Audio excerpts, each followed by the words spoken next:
Looks like we have a quorum. Evan, Greg, Gabriel, and myself. So I think we can begin this meeting workshop of the Grand County Council. The date is Tuesday, December 1st, 2020. The time is 2:02.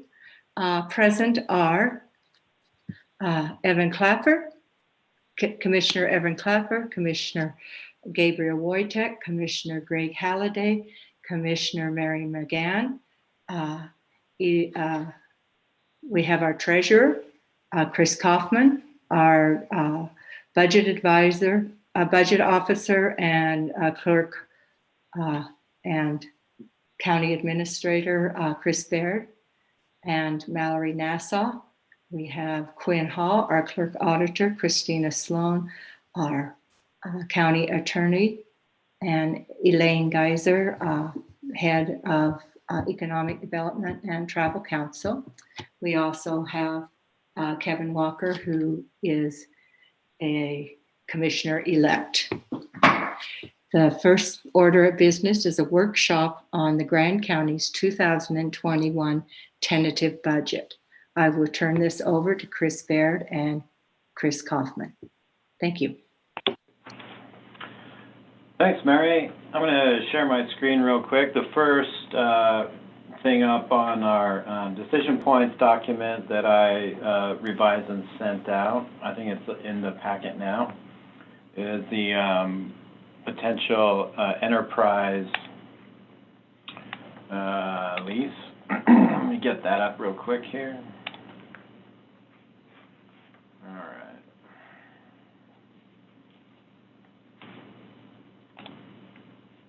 So this is something that our fleet manager, Cody McKinney, has been working on.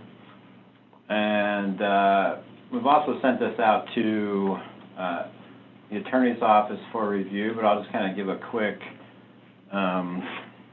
explanation of how this is has been explained to me. Is that we've got this lease amount right here proposed Chris, can you make that any bigger? Probably. How's that? That's better? That's better. Yes, that's much better. Thank you. Maybe even a little bigger. Anyway.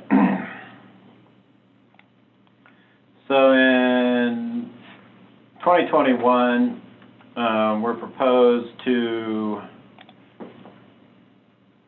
lease 44 vehicles of the 78 in our fleet, and that's to start off with. The cost of all those leases combined would be about $302,000. And the concept of these particular types of lease programs is that we'll work through a government purchasing cooperative called Sourcewell, which gives us considerable discounts from consumer pricing on vehicles. And then the term of the lease will essentially be, it's varied, but it will be established based on how long Enterprise thinks that we could use that vehicle, and then it can be sold, and the equity in that vehicle sold on at consumer level prices would essentially nullify or dramatically decrease our costs for that use. We do have something similar that we use in the roads department. It's a buyback lease type program where they purchase heavy equipment, use it for a year, and then sell it back for $1 more than we paid for it, which means that we end up having the use of a new or fairly new piece of equipment for a year, essentially for free. And it's been working out pretty well, and that's the power of these government purchasing cooperatives. And so I think, you know, we still need some legal review, and I don't know where Christine is at with that, but I sent it in last week.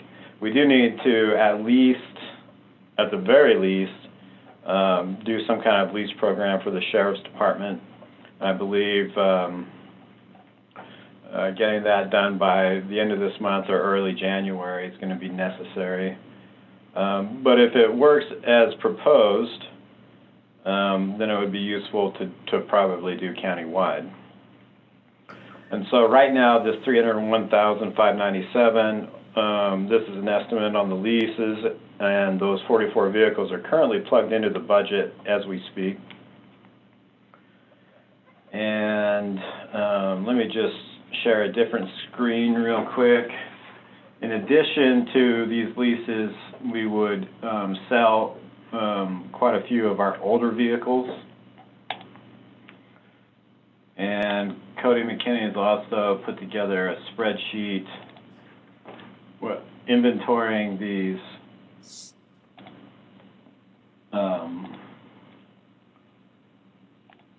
all the vehicles that we could sell if we went with this program. We may try to make this bigger also. While you're doing that, just an update from the county attorney's office. It is third on my list to do, so I have it in the queue. Okay. So yeah, I was reading through the agreement, and it wasn't totally making sense to me, but I'm not really familiar with these types of agreements, and I would want to make sure that the way that they're telling us things work is really the way that the agreement works. So we still need to verify that before we pull a trigger on it. But this spreadsheet here kind of is a list of all the older vehicles that we would sell. And so these figures are very conservative, according to Cody. Looks like we could, conservatively get about $15,000 to $16,000 in revenue from the roads department, $1,300 from sand flats, and then all the general fund vehicles between $228,000 and $240,000. And these are conservative estimates on if we surplus these and auction them off. These figures aren't currently plugged into the budget. Across the county, conservatively, we'd be looking at about $245,000 in sale of these assets. It's a one-time revenue, and so we would see it in 2021, but not again after that. And so this would be something, if we move forward with this, I would have to plug these figures into our revenue side of our budget for sale of fixed assets, which is not in there right now. But it's kind of useful, in my opinion, to look at the budget without these one-time revenue streams, because obviously you don't want to consider this as ongoing revenue. But this would be a component of the budgeting if we move forward with this enterprise lease. The lease expense is already plugged in, but the revenue side for these sell fixed assets is not. And so if the agreement passes muster with legal review and the way that Enterprise has explained this process works out according to legal review and the way that the agreement was drafted, then I think it would be a good course to take. And so that's a pretty major component of 2021's budget. We don't really have to make a decision on it quite yet. We'll wait until legal review. But just wanted to go over this right now. Does anybody have any questions or comments about this part of the discussion today? When we got the presentation from Cody before, I liked it then too. So, pending legal review, if it really is as good as they say it is, I'm all on board in including this in this year's budget. Okay. Me too. Thank you. Chris, All right. I'm assuming it's sort of included in the quote offered by Enterprise, but does this have any effect positively or negatively on insurance premiums, or are they then extending insurance in-house kind of, or do we stick with what we have for all of our vehicles, or how's that kind of work? Do you know? I think that's a good question. I'd assume that we would have to pay to insure them. And so it may actually increase our insurance costs because these vehicles are all going to be brand new and worth considerably more probably than the vehicles that we're currently insuring, at least most of them. So that would be something that we'd have to probably calculate. But I'm probably thinking that our insurance premiums relating to vehicles will have to go up. But the other thing that I didn't really point out is that the only maintenance expense expected on these vehicles is to change the oil. And so there could be considerable savings both in labor and parts going with this program. And maybe if I can switch back to that other screen, I think that they may have tried to quantify some maintenance savings. I'm not sure. Let me go back to that other.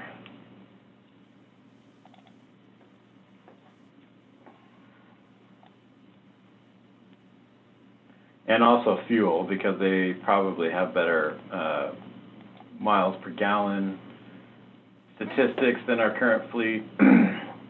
So we would probably have, let's see, maintenance. So it's looking like, you know, the estimate on our current maintenance is about $126,360 a year.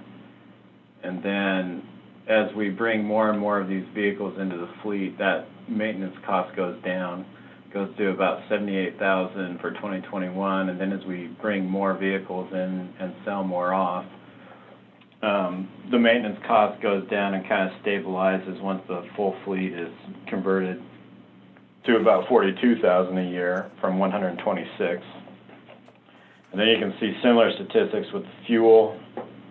Estimate of about $195,000 a year, eventually going down to about $144,000 a year in savings from fuel. This kind of shows the net change year to year. So, you know, initially, and this,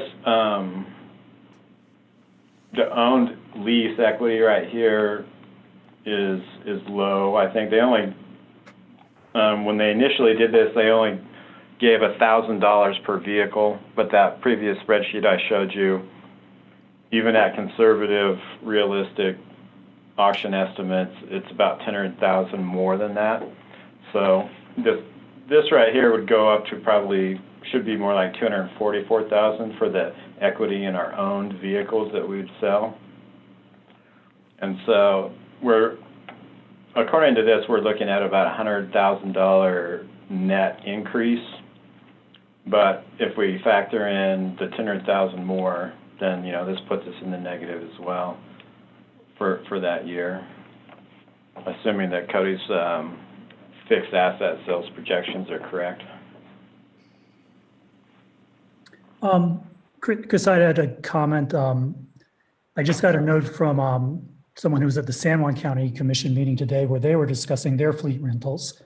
And I guess they have been leasing, but they decided that they needed to own at least a few of their vehicles because San Juan County has rough roads and they were, you know,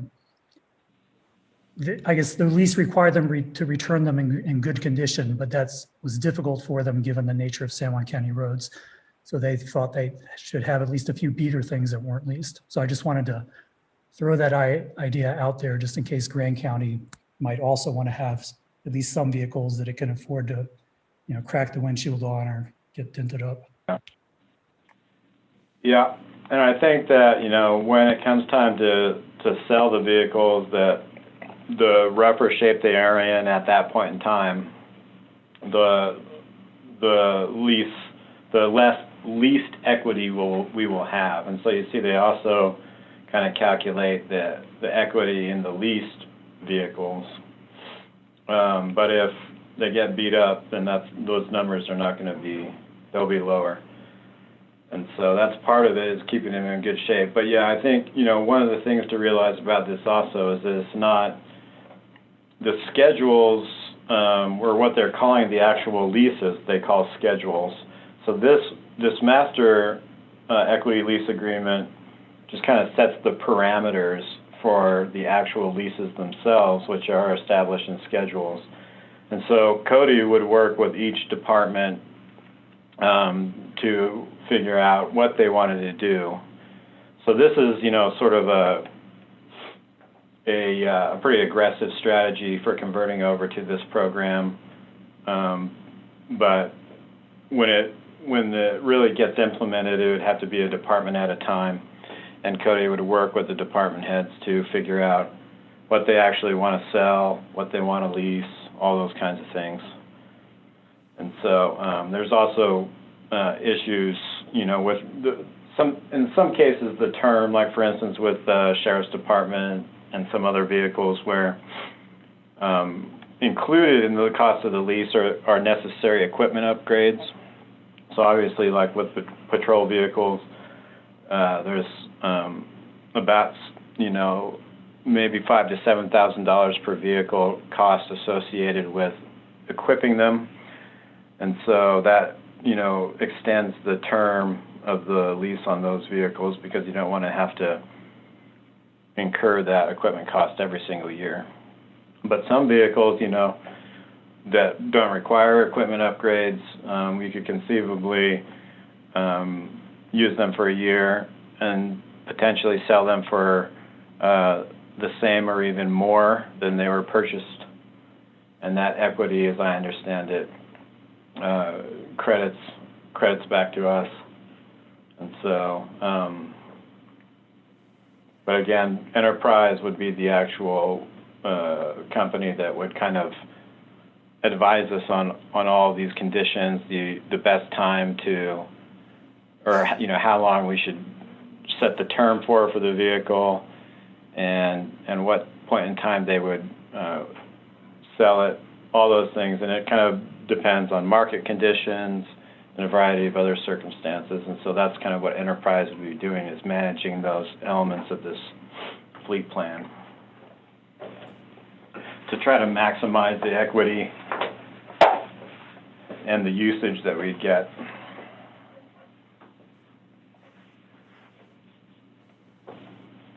Any other comments or questions before we move on?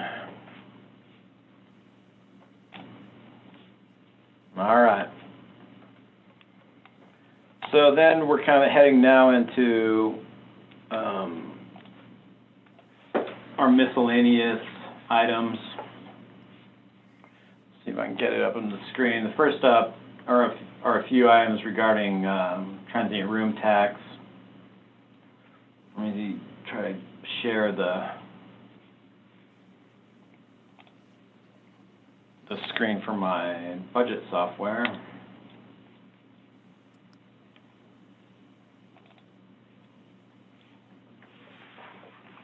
Okay, so first up is the question of whether or not we'd want to use some of the establishing and promoting recreation and tourism side of the TRT for some part-time trail ambassadors. We've got some interest from nonprofits in the community, and also Maddie Logowitz from our Active Transportation and Trails Department, has in the past wanted to establish some part-time trail ambassadors to help deal with taking care of non-motorized trails, dealing with social braiding of trails, trash, graffiti, just trying to keep people on trail. And so a lot of the work we've been doing, lately has been relatable to motorized type vehicles, but a lot of graffiti also and impact occurs on non-motorized trails. And so I'm proposing to start off with $10,000 to provide resources for these trail ambassadors to help take care of non-motorized trails, and that could include, the Power Dam area and some of these other very popular locations that seem to require a lot of management and could use some folks like this out there. So what does everybody think about that? Chris, that would be a paid position or what? Yeah, it would be paid, yeah. Okay, would that include benefits? Oh, and part-time. Part-time, okay. So let me see if I can find where I plugged it into the budget. You said that was 10,000 total you budgeted for that? Yeah, I mean, that's the figure that I just sort of came up with. Could be more or less, but I think 10,000 is a good starting place.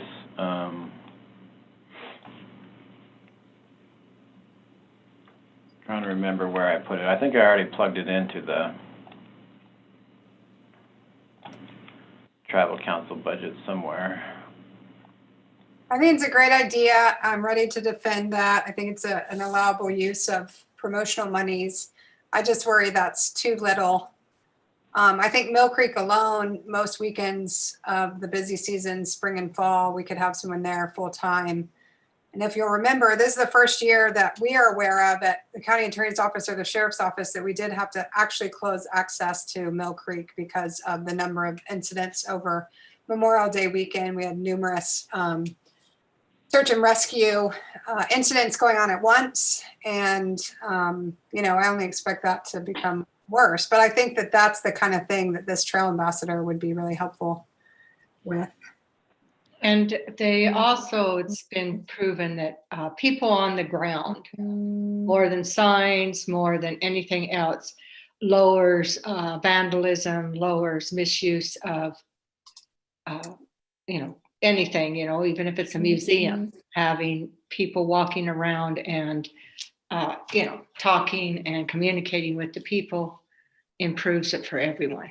So I definitely agree with it, if not increasing the amount of money we spend on it.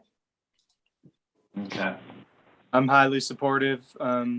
Also could be a nice opportunity to work in some local youth, maybe some later teenage years. So with some capabilities, but it could be a good way to involve some local youth. Not sure if that's part of the idea. Yeah, I think that, the first thing would be to carve out a budget for it and then work the details out later. What So do I you guess think would be a reasonable amount, Christine? Do you have a figure in mind? No idea. No idea. It just seems low, but I don't mind starting there either.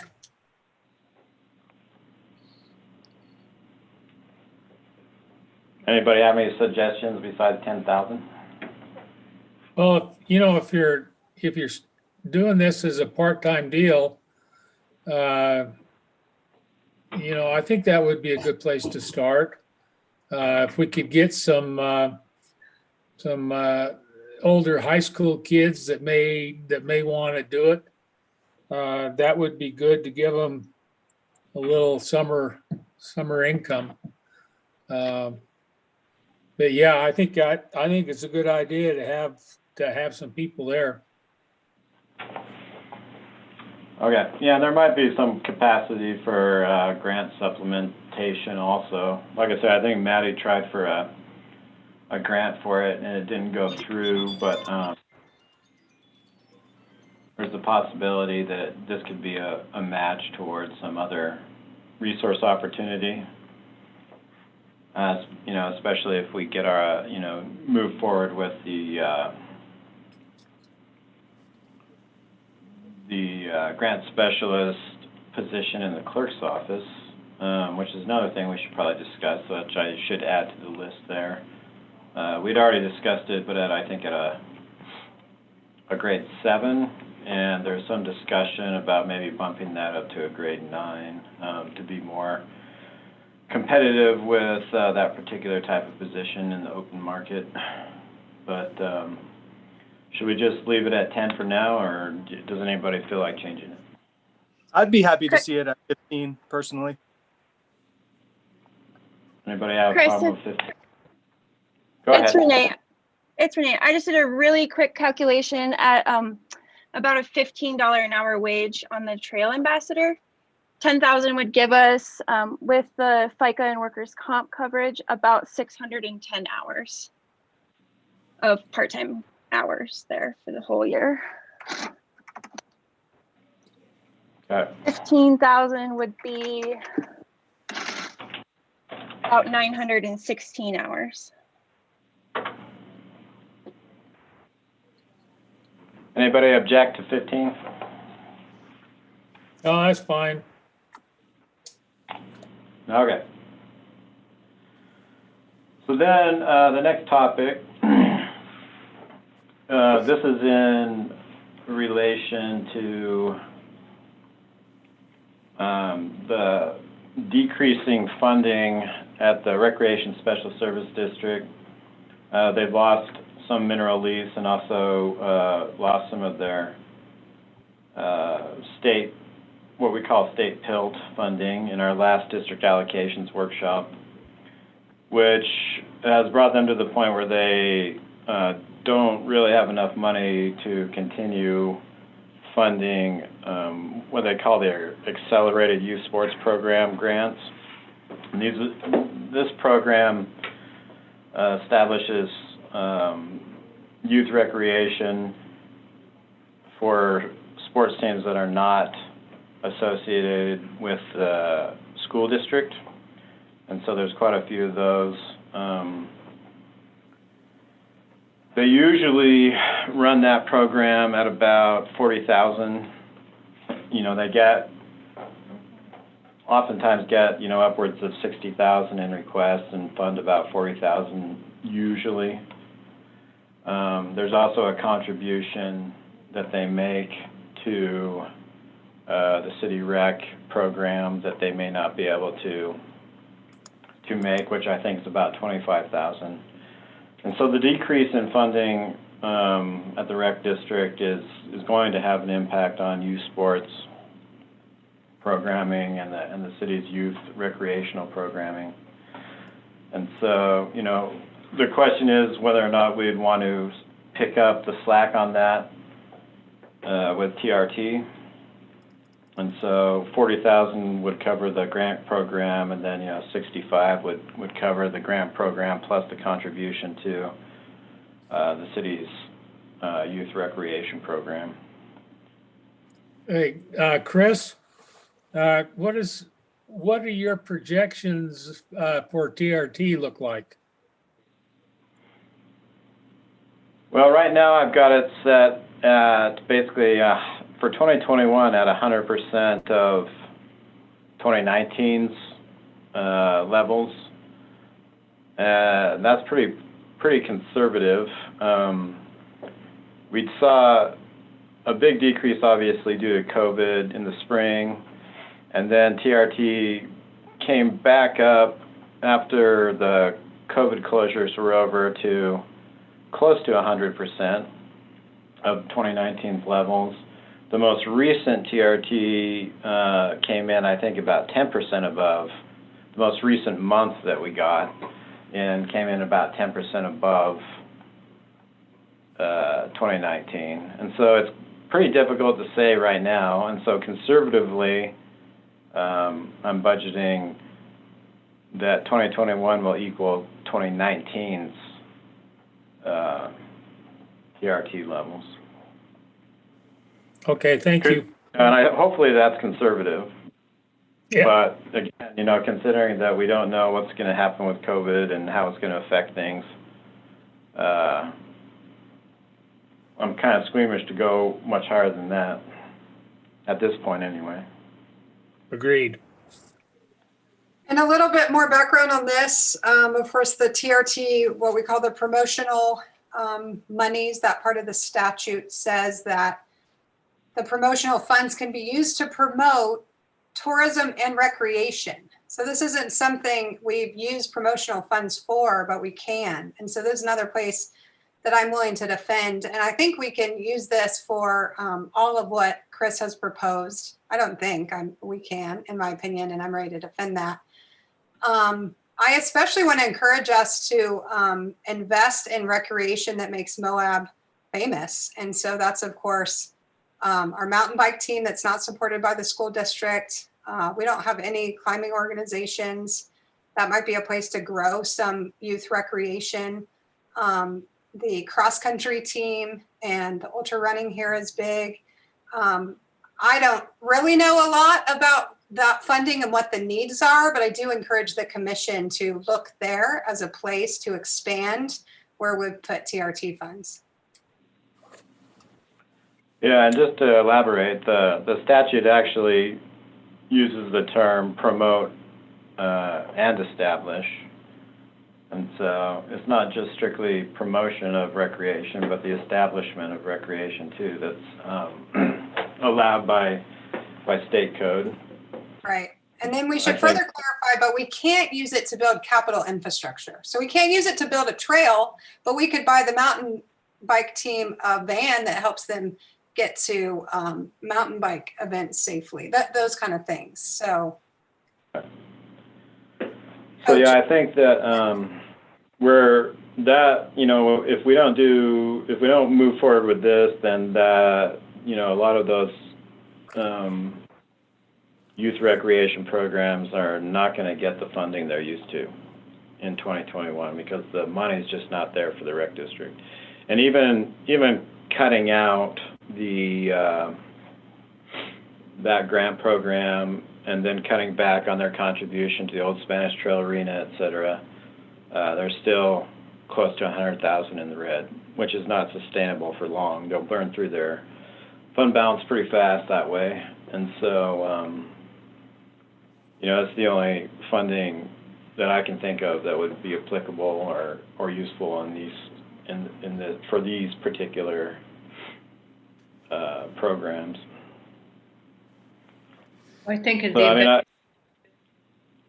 investment in youth is very important, and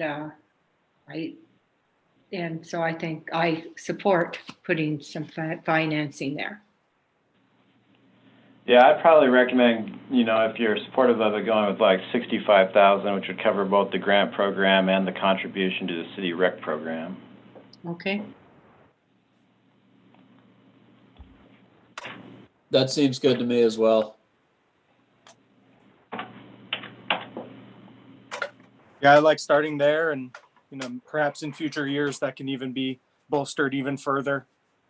It would be nice if we could.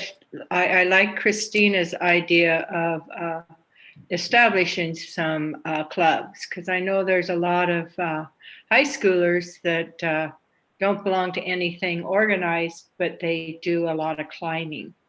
They do a lot of these activities, and it's always good to have them have an outlet of that nature with some type of organization. So yes, a minimum of 65, if not more, 70.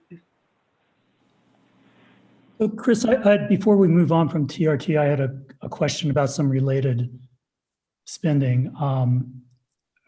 You all might recall that a couple of years ago, the county established a committee that talked with, federal land management agency people about sort of stay on the trail messaging and how that could sort of lessen the impacts of tourism.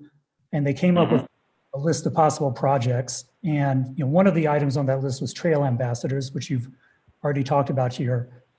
A lot of the other ideas could fall under the heading of advertising, except it will be advertising within Greene County aimed at changing tourist behavior rather than attracting more tourists. And so I guess my question is that something that could be funded from the existing advertising line item here, or would it have to be a separate line item? Because it is advertising after all. Well, let's have a look. I mean, we could bolster that part of the budget. We did pass, the new policy that requires that all of these expenditures, like for promotion and whatnot be relatable to education or promotion of responsible recreation. And so I've been working with the Travel Council, you know, on a lot of the big expenditures right now, changing the billboards over, changing those more expensive ads over. But there's also other components that we could discuss right now, trying to, let me see if I can get my screen back.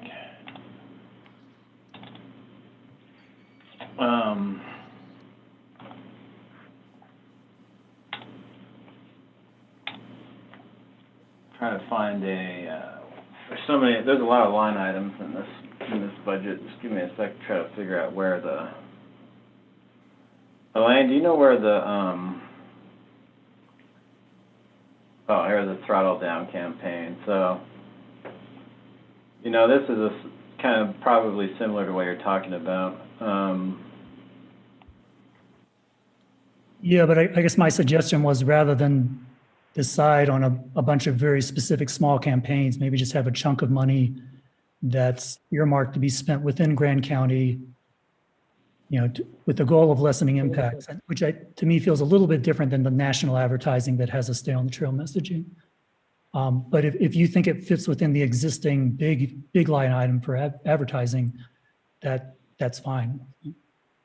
Well, and that, you know, it could. I mean, we have to decide, I guess, and I think Elaine wants to maybe establish a committee to work on these kinds of things. But if we go to the national promotion, that's where the big advertising line item is. And the way that state code works with budgeting is, you know, that we can move this money around within the fund as we see fit, without going back to public hearing, as long as we don't increase the total bottom line of the fund. Okay. And so it's always possible to, you know, create a new line item, pull money out of this one and stick it in a new line item later. Okay. Well, not- With minimum hassle in the future, I'm Yeah, I mean, I think there's several departments here. You know, the budget officer and the department head can always switch things within a department statutorily. If we move things between one department and another, it just takes the commission to vote to do it. So it's pretty simple, really, to move the money around within this fund. And I think there's a kind of, at this point, a lot of unanswered questions probably about how we want to use our advertising money, the messaging, that kind of thing. But I think that, you know, we've used this money for Stay on the Trail and, you know, other mitigating elements for quite a long time. Okay. So I don't know that we necessarily have to figure it all out right now. The money is in the, you know, all that money that's statutorily required to go toward this budget is directed at this budget. It's about 48% of the total of TRT. And so, you know, it can be moved around later.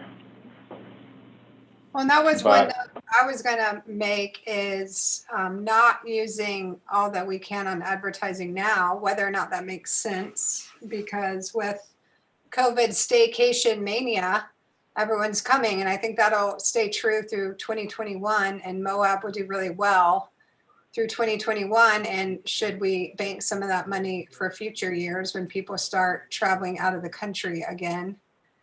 And we've had this discussion, but my interpretation of the statute, it says we shall use the money for these things. It doesn't tell us when, and it doesn't limit us to using the money in the year we take it in. So if we can do that later, that's fine. But, you know, I'd like, if it makes more sense now, to talk about a TRT rainy day fund, I'd like to do that. Well, I mean, they do require pretty significant fund balance just for cash flow purposes, because it's oftentimes that if you want to do a big spring advertising expenditure, you're going to be spending a lot of money before you bring it in. And so I tend to prefer to have about 500,000 in their fund balance, and that's just for cash flow purposes. And and then we're looking at this is the line item here, contribution to fund balance. As I change things around, it will affect this, but the money essentially that's not budgeted to be spent of the revenue that we project coming in will be plugged into this. This is basically how much revenue is not budgeted to be spent that will go back into the fund balance. And so, this has been changed a little bit from what's in the packet as we've kind of moved along, but if we wanted to pull more money out of those line items and save it in the fund balance, we would, subtract it from the expense line wherever it is, and then add it to this fund balance line, and that's where we would budget to basically save money. Yeah, I encourage the commission to think about that.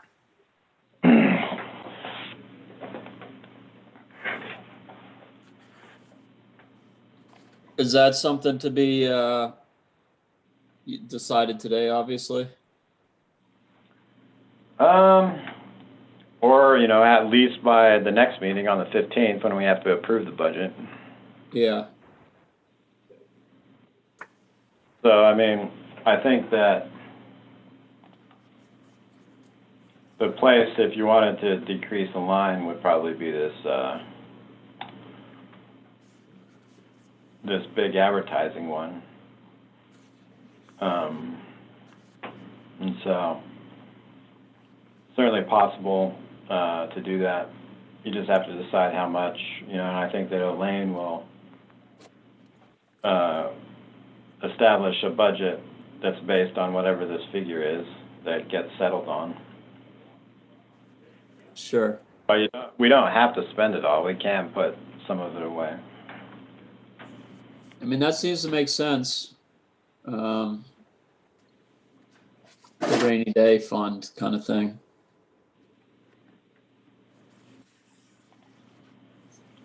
So what do y'all want to, do you want to tackle that now, or do you want to think about it and then we'll deal with it on the 15th? I'm kind of into saving it, for the future, with that idea of things are good this year, or we've kind of set this objective of some reform. So, to me, banking it kind of makes sense to see how the whole COVID stuff plays out. All right, so right now for 2020, we're expecting to put about 265,000 into the fund balance. Then at this point, we've got about 181,000 budgeted to go to the fund balance also in 2021. So I guess the question is, how much more do you think you want to put away? For 2021? Yeah, for 2021. You go back to that other screen where it shows what we actually used this year. Say that again, Christina. What did we use this year in the advertising? Hold on. Actual expenditures.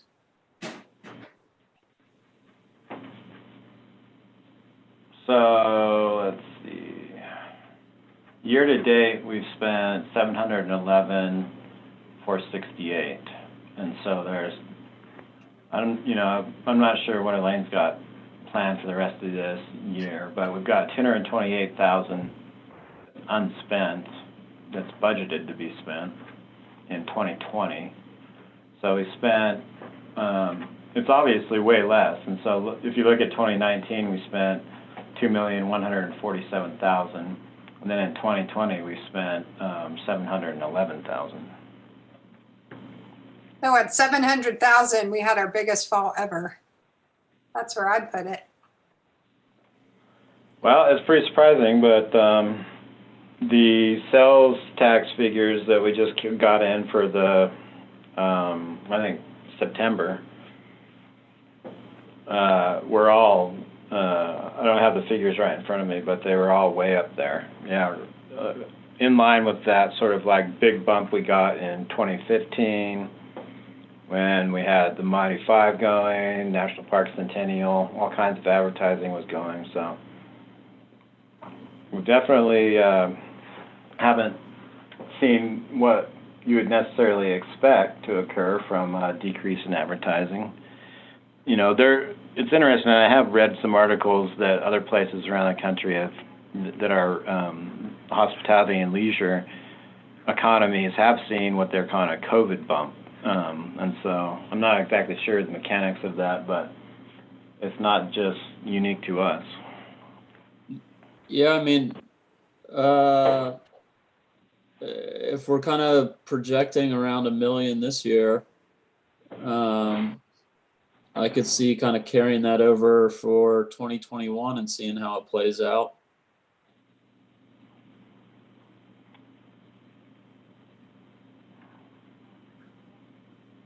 Elaine, do you know what you left to spend this year from that advertising line item?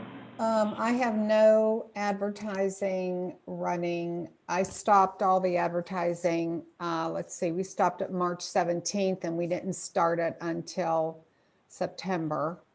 And then we ran very, very little September and October, and only in Colorado and Utah.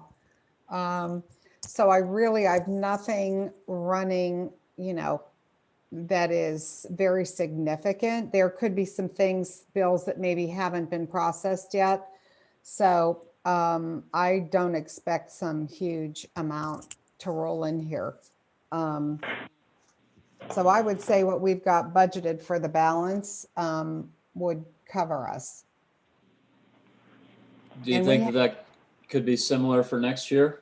Well, we don't have any marketing planned at all for the shoulder season, and that's generally when we try to run marketing to encourage visitation for the spring. But right now I have no plans in the marketing committee. Because we're trying to we have to rework all the messaging, which we're working on now. We have nothing, you know, we have to go out and actually tell our Love Communications to purchase X amount if we're going to run television. And we have to make those purchases now because they obviously get a better rate than we would, you know. I tried to buy it when I first came here, but their rates are much better and we get a lot more in kind from them. So anything we're going to set aside, I'd need to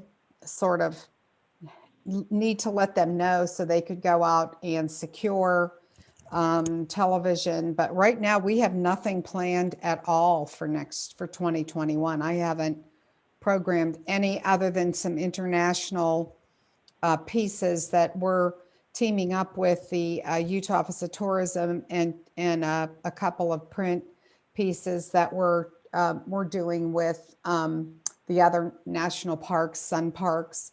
But we've got no TV running, nothing really at all. So I like Christina's idea of putting the 2021 budget similar to the 2020 actuals. It does seem clear to me that we really don't know what this coming year is going to be like, and we'll probably have to make some adjustments. And so the question is it easier to budget for it being in the bank, and then if we decide we need to spend it, we may adjust in that direction? Or is it easier to pretend we're going to spend it, and then if it looks like that item is too high, change our minds and put it in the bank? And of those two, I think the former makes more sense to me.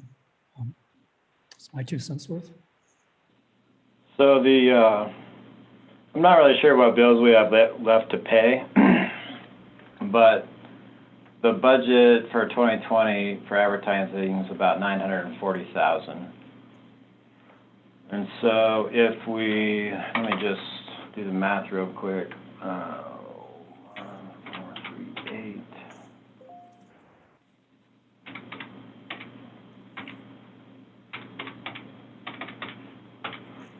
So that'd be about 498,000. If we kept the same, roughly $940,000 advertising budget for 2021, that would mean that we would transfer 499,000 over to the fund balance, in addition to what's already budgeted to go there. You know, and also considering the other tweaks that I have to make for whatever else we change, like the 65,000 for youth recreation, and then the 5,000 we added to the trail ambassador. So close to 500,000 would be what we would send to the fund balance additionally if we kept the same budget for 2021 as we have in 2020. Is that what y'all want to do? I think so. So I change this, now you can't see it very well, but change the advertising line to 940,000 for 2021 and then plug the remainder into the fund balance.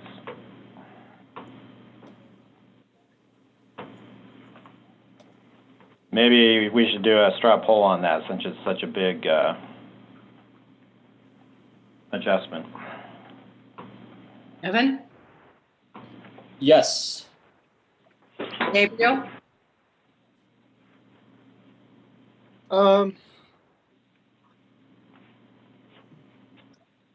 You know, I think, thinking about it for a second here. I kind of feel like I'm just sort of thinking, just trying to process whether even coming down from that a little bit more, or if this is a little bit more of a, this is a little bit more of a slightly more stepped decrease than if we were to go all the way down to say 800. And if that is just a little bit, if that has, I don't know, that Mary, do you have any, what's your input, Mary? I'm okay with what is being suggested. I think that, yes. You know. Yeah, I can go with this. Okay. I'm good. Great. I'm good. Okay. Thank you. All right, I'll save that. Then let me see what else we got. This is TRT related. Oh, so the next thing, CNHA has over the last few years requested considerably more subsidization. They did put in a request for a total of 86,000, which is not what I would recommend. CNHA. Who's this again? CNHA, the Canyonlands Natural History Association, is who we contract with to run the Moab Information Center. Oh, okay. All right. Right now, I've got 48,000 budgeted, which is the most that I'd probably do right now. And we're going to have to probably address this scenario at some point, not necessarily right now, but I do have, let's see, 7,000, I think 7,000 budgeted for keeping the bathrooms open after business hours, and then I guess 41,000 or thereabouts for staffing. Chris? So, yeah. Chris, do we get any money from Moab City for that? No, but I think I've heard, and I haven't verified, but I've heard that for the first time they've offered 10,000. I mean, one of the things I would say is if this kind of subsidy is required, I mean, there's a lot more to talk about this issue, but if this kind of subsidy is required to keep the MIC running, and we decide that we want to keep the MIC running, which is debatable in my opinion, then I would think that we would want to share these costs with the city. at least 50/50. Or I would too. And, you know, there are other smaller contributions that also come from the Forest Service and maybe the BLM also, but they're more around 5,000. And so if we're getting to the point where the Moab Information Center is going to really, you know, require this kind of subsidy, it's something we'll need to discuss. You know, I think that for right now, I'm comfortable with 48,000, but there's a lot that needs to be discussed moving forward. But they did request 86 total from us. I do think this needs to be a future agenda item, perhaps the second meeting in January, where we really look at our involvement with the information center, if it's an effective and a useful way to, you know, but there's a lot to discuss. So I think this should be put on the agenda for the second meeting in January. Okay. But is everybody okay with keeping it at that 48,000 level right now? Now,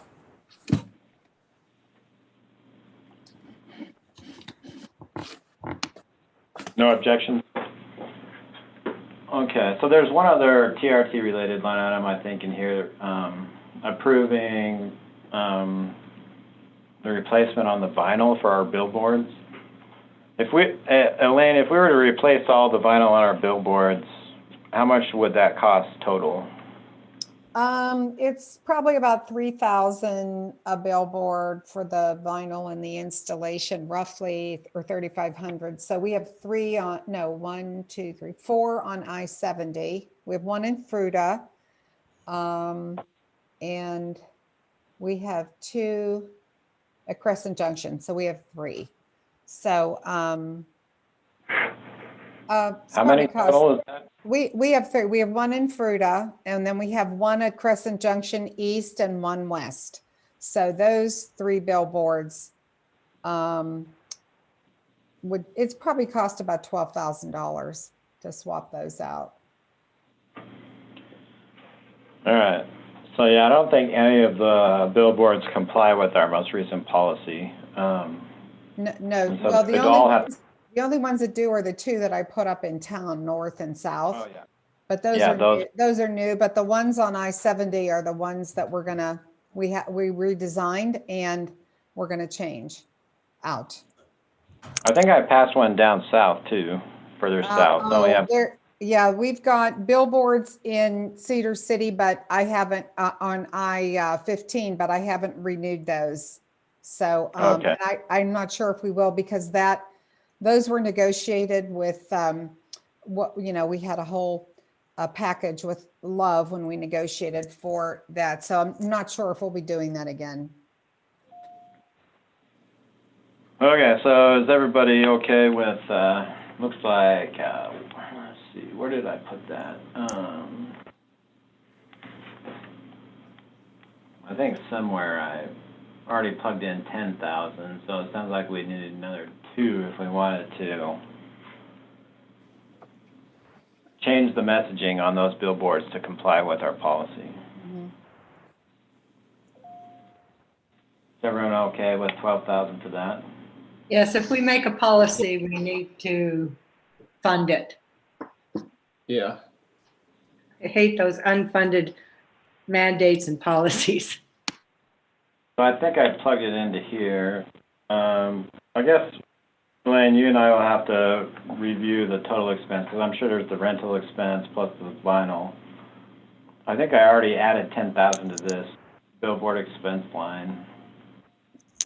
Right, we had taken it up, and we also have to redo the one we have at the airport for, when people are leaving. That used to be just a plain piece of wood, and then 3 years ago, I think 3.5, we decided to put up a billboard as people are leaving going north. So but it's faded, so that one, and I didn't count that in, so that one will have to be replaced as well. All right. Well, do you want to just try to tally all that up? Sure. Plus all the rentals and everything, just the total Sure. billboard, so that we can. plug that in. We might have to add maybe 2,000 to 5,000 more. But if everybody's okay with that, then Elaine and I can work on it. Okay, any objections to the billboard thing? All No. right, and then, Chris, do Go we have ahead. to take that MIC contribution up from 38, or did you say 48 or 38? let me look, let's see. So we have 38, and then there was another one somewhere. Oh, we have the other contribution for the restrooms. That's, Yeah, wherever that is. that's on the other, I think that's on the other page, We've got about a bazillion line items that we Yeah. don't use anymore. There are MIC extension hours, which is 7,000. Yeah. So maybe it's actually not 48. Maybe it's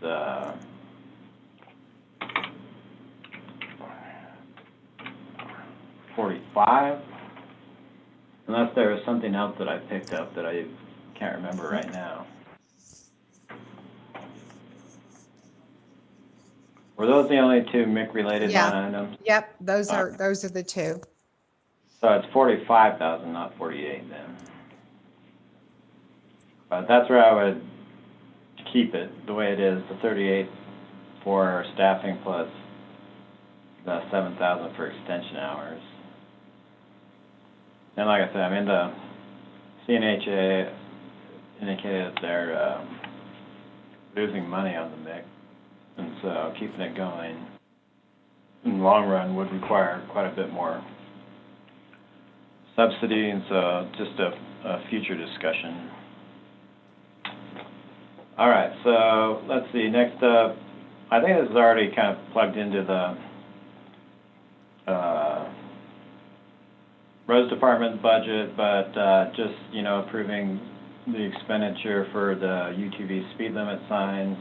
I think Bill Toley's estimated about 2,500, which can easily be covered in the Roads Department budget. Everybody okay with approving the budget for those signs? Yeah. Yeah, just a quick comment on this. I know it's not a lot of money, but in San Juan County, they got money from State Parks and Recreation for some very similar signs. So if we wanted to apply to them for the money instead, that's an option. So, Okay, possibly. There's a different pot of money also that oftentimes comes, you know, it's part of the ATV registration fees. That's another pot of money that could be used or applied for. And then this is kind of relatable also to this travel council budget, but it's kind of a new component, which is that, you know, we expanded Elaine's role to cover more than just tourism economic development, but diversified economic development. We also have a proposed new job position that likewise could be used for diversified economic development. But, you know, the issue is that if we want to do economic development that's not related to tourism, recreation, film, or conventions, then we're going to have to send general fund money into this fund to pay for it, because technically speaking, we wouldn't be able to do that type of economic development under the current laws with TRT money. Chris, is there any way that we could, because that person would be working with all of the current businesses that are in hospitality and outfitters for business retention and business expansion. So while we're going to work on the diversity, it's also taking the businesses that we have, whether they're minority businesses in hospitality or, you know, outfitters, restaurants, whatever, and working with them to see how we can maybe expand their business and do more. So would that cover part of that position, or would that be a case Oh, yeah. for this I position? mean, that's the question. The question is, like what percentage of the time for your position and this other new reclassified position do we want to have working on diversified economic development? And so that's basically the question, because the way that we establish the budget for it is going to kind of be relatable to some proportion of time spent. And so I guess that's kind of a question, a budgeting question, but an operational question also. And so, I mean, how much time do you think, Elaine, you could carve out for diversified, very specifically diversified economic development that is not related to tourism, recreation, film, and conventions? Well, in all the work that we have to do, I would say it's probably going to be about, I would say 40% for me, 40 right now, 40, 60 to tourism, 40 to the economic development portion of it, because we're just beginning to have that grow. But I think the person that comes in on this new position that can help work with the businesses that we have and finding, retention and expansion for the current businesses, that position is probably, because they're tourism related, they could be, it could be the same 60-40 till we start to see a shift, or even 70-30 till we start to see, and we start reaching out there for the diversification part, because there's a lot of work to do with, understanding where we're going with planning and zoning and all of these other opportunity zones, just a bunch of it out there. So until we get that all aligned, most of it's going to be taking the existing businesses we have in Grand County and saying, okay, how do we keep them and how do we help them to grow, and what training do they need, and trying to move them forward. Yeah, and that, at least from the standpoint of tourism or recreation related businesses, that can be covered by TRT. Mm-hmm. But I'm talking about right now, very specifically, non-tourism and recreation related business expansion and retention. Well, it's going to be a smaller number, since we have less of that currently, and that means sourcing out and trying to cultivate diversification, so which will take work. So Yeah, I mean the problem is we don't have any specific funding besides general fund money. Exactly. So it's a much leaner revenue stream than the TRT. Mm-hmm. So is everybody okay with the 60-40 split? I mean, basically what that means is that we'd have to calculate 40% of Elaine and this other new employee's salary and transfer general fund money into this fund to cover it. So Chris, if I understood Elaine correctly, she said she was spending 40% of her time on economic development, but some of that, maybe even half of it, was with tourism related businesses and how to keep them going, et cetera. And if that's true, then it would be like a 20-80 split, only half of it. Well, I guess the question is, and it's more of a directive, I guess, for Elaine from the commission, is to say, how much time do you want spent working on diversified economic development versus tourism and recreation related economic development? I mean, and so, we have a lot of work to do. I mean, there's really not been any work done, very, very little work done on economic development in, the years that I've been here. I think if we want diversification, this is how I'm looking at it. If we want diversification in our economy, it's going to take a bit of an investment from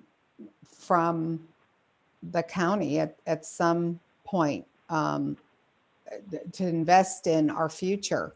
So, but you know, we've not done that. There was reliance on grant funding, which wasn't a lot of funding. And now that the Bear grant funding is gone, for instance, we just got the 95,833 that we're allocating out, but the majority of that fund is going to go to support businesses that are, you know, we've put the application out there, and 4,000 is for a Vista. So we've gotten no funding to support economic development, which I believe we could use out of that funding, but it wasn't allocated originally. So I think for diversification and for me to be able to work with, you know, EDC Utah and GoEd and really meet with corporations and first of all, to identify what our strategic plan is and what we want as far as diversification, it is going to take a little bit of investment from the county, I believe. Okay, so if we said 40% of the salary for those two positions we were to transfer over, be about 48 to 50,000 that we'd have to transfer in from the general fund.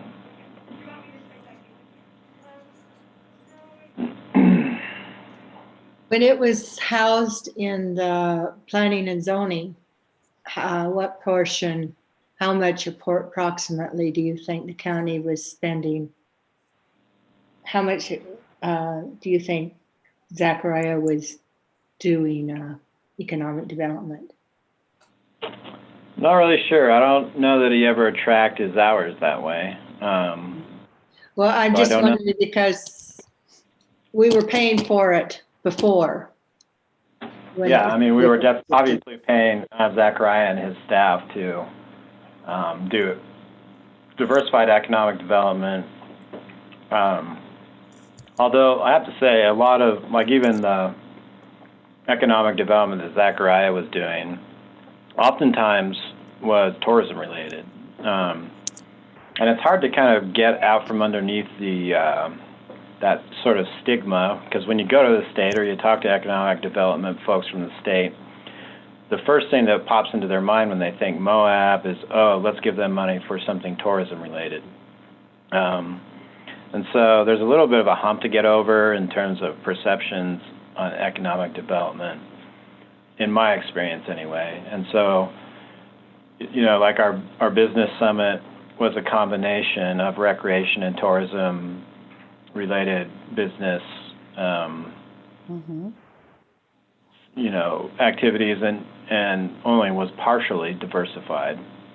But so, you know, what I would say is, you know, if we want this 40% to come from the general fund to fund Elaine's and this business development specialist time, that we would want it to be very specific to economic development that's not related to tourism and recreation. True diversified economic development. And then anything else, you know, could be covered by TRT. But I would hope, you know, that we can put a specific emphasis on diversifying our economy. And so that's kind of what I'm getting at,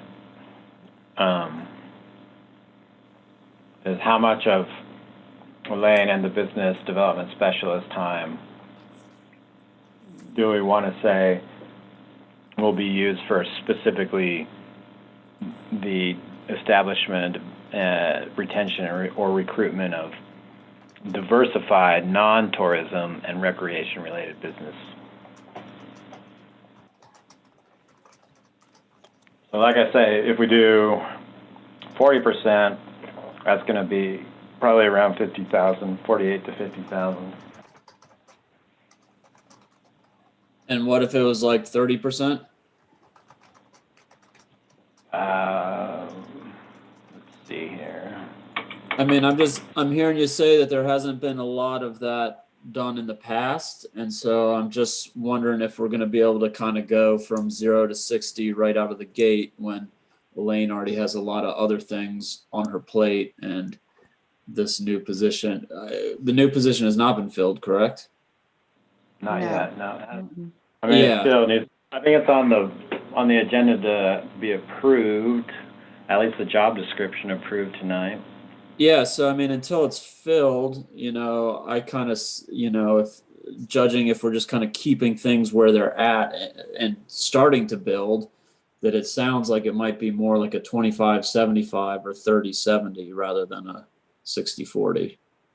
Yeah, so if we did 30%, then that would be about 36,000. I mean, does that jive with? I just don't know the bandwidth. Elaine, would you say that there's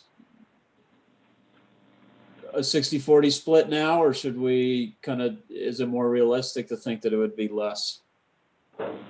No, I think it a 60-40 split is really good, only because we've not cultivated. It's going to take some work because I'm now rebuilding relationships with, all of the state organizations that were Totally. not so hot. And they're like the Southeast Utah Association of Local Governments. I mean, we're forging a great relationship. They want to help me, UAC. So there's a lot that we have to do to sort of let them know that we're here and we're interested in diversification. We don't want to rely on tourism, Yeah. for the rest of our days. I mean, that's where I think we are. We have to change our messaging. So it'll take some work. I like the idea of 60-40 because you put your money where you want things to go. And I do think it's important that we diversify our economy. We've seen in the past what happens, and we've seen this year what happens when you're relying on one industry. Mm-hmm. So I'm in favor of the 60-40.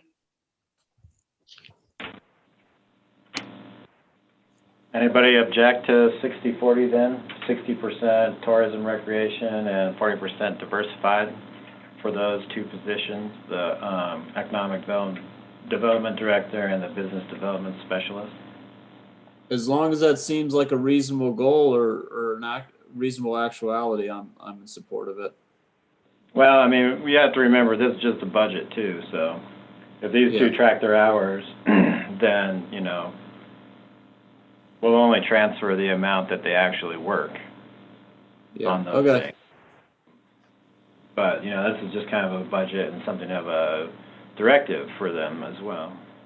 Okay. Okay. We good on that? Good. All right.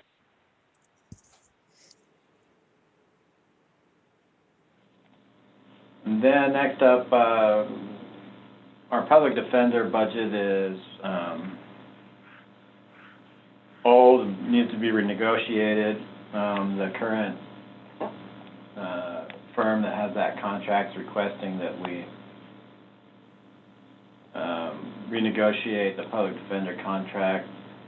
And I do agree that it's probably way too low, but at this point I'm not entirely sure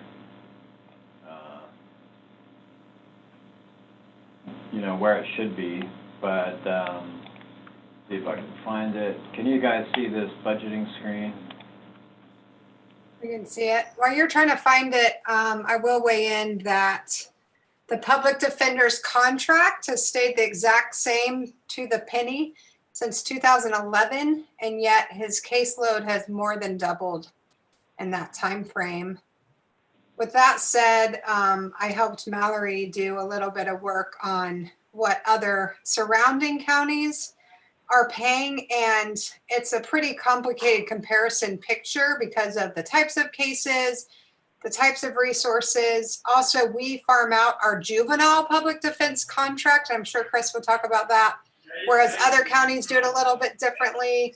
If we restructure ours, we might be able to get some state funding, but the way ours is set up now, we can't. So basically, there wasn't a great salary comparison, but what I can tell you is his workload has doubled, and yet the pay has not increased even a cent in that time frame. So then, this is about a 50% increase in the budget. And so that would give us the room to renegotiate up to that point. So I just want to bring that up and see if anybody has any issues with carving out some negotiating room for that contract. Any objections to that? I like the idea of negotiating. So yeah, and there may be a reciprocal grant revenue that we could bring in also, which I haven't budgeted because I'm not really sure what it would be. You know, it sounds like it could be a little bit heavy on the administrative side, and so we would need that new grant specialist position to help us with it, because adding another really complicated grant to the list would just be overwhelming at this point. We're already kind of overwhelmed with our grants right now, but we could, you know, see considerable revenue from grants also for public defender if we can, you know, get the man or woman power available to administer them and write them. Carbon County does have a 6-figure public defense grant. And I think we could be eligible for a good chunk ourselves, but we would need to fold the parental defender contract into our PD structure. Yeah, there's quite a bit that goes into being eligible for those grants and the way that it all has to work. Mallory's done some work. But yeah, I mean, there's a lot of administration associated with it, and so it's just a matter of having the staff available to deal with it. But anyway, I haven't really budgeted any revenue, but it's certainly a possibility.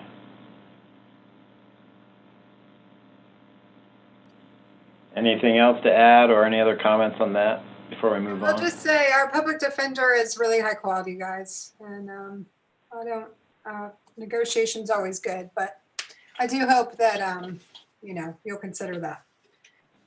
It's shocking that we have gone that long without an increase and that fell through the cracks. Yes, we have. Well, I mean, it's you know, it'd be common to like put it out to bid once in a while, but you know, only if you feel like there's somebody better out there. Maybe I think Aaron Wise is our public defender. I think everyone's pretty happy with him, and so it probably makes more sense to just do our homework and try to figure out a fair contract price based on caseload. So that's kind of the plan at this point. So that we will budget this, but we will determine the amount that is actually used through some study. Yeah. Yep. All good on that? Yes. Okay, let's see, what are we up to now? And then we had, I don't know, is it an agreement, Christina, with Housing Authority for the deed restriction admin, or I can't remember if we entered it into agreement or MOU, but anyway, they request $20,000 to begin with to do the administration on the deed restrictions that we require for our high-density housing overlay projects. Yeah, we haven't signed the agreement yet, but we have it drafted. We also have this deed restriction. Basically, there are kind of rules and regs that will govern what they're doing, and it's a ton of work. So what they're going to be doing is for every single tenancy of a high-density housing unit or a unit that's approved under affordable housing ordinance, which many of them have not, that hasn't been a player like the high-density housing overlay has been. But if you remember, eligible households are only essentially employed locals, right? Actively employed households. So they will be reviewing every single sale with an owner who intends to live there to determine their eligibility. And then what we expect is that a lot of these units will be rented, of course, with Arroyo Crossing and some of these bigger projects. We expect those would be rented to locals. And so they'll be managing all of the applications on an annual basis. In addition, there's some requirements that that folks have to prove up upon sale. So making sure the deed restrictions get in every single deed. So we do not have the capacity to enforce any of that without a designee like HASU. So they're willing to do that for 20,000. I don't have the unit projection. They do have, obviously we're close to our 300 unit max. And so I don't know if that's based on sort of all 300 units or what that number is based on. But I don't think so. I think it's probably just the starting point. yeah. And obviously, we won't be, until they get built and they start actually, people start purchasing those units, we won't have to administer. But, it'll take some time for them to get built and purchased. But I think this is probably just, an initial figure.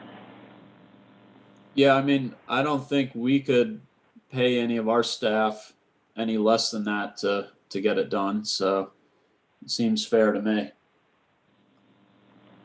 All right. So I'm not sure if Mila included that in any of her line items or not, but I'll double check, and if not, then I'll plug it in somewhere.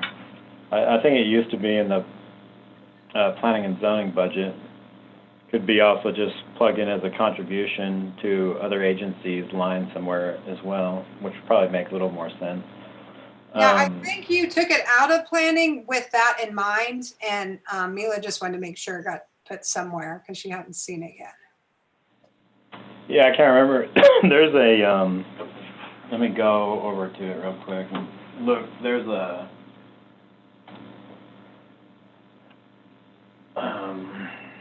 line item that includes, let me see if it says anything. This line item, special, or the planning projects includes, I think this was where it used to be. We pulled the general plan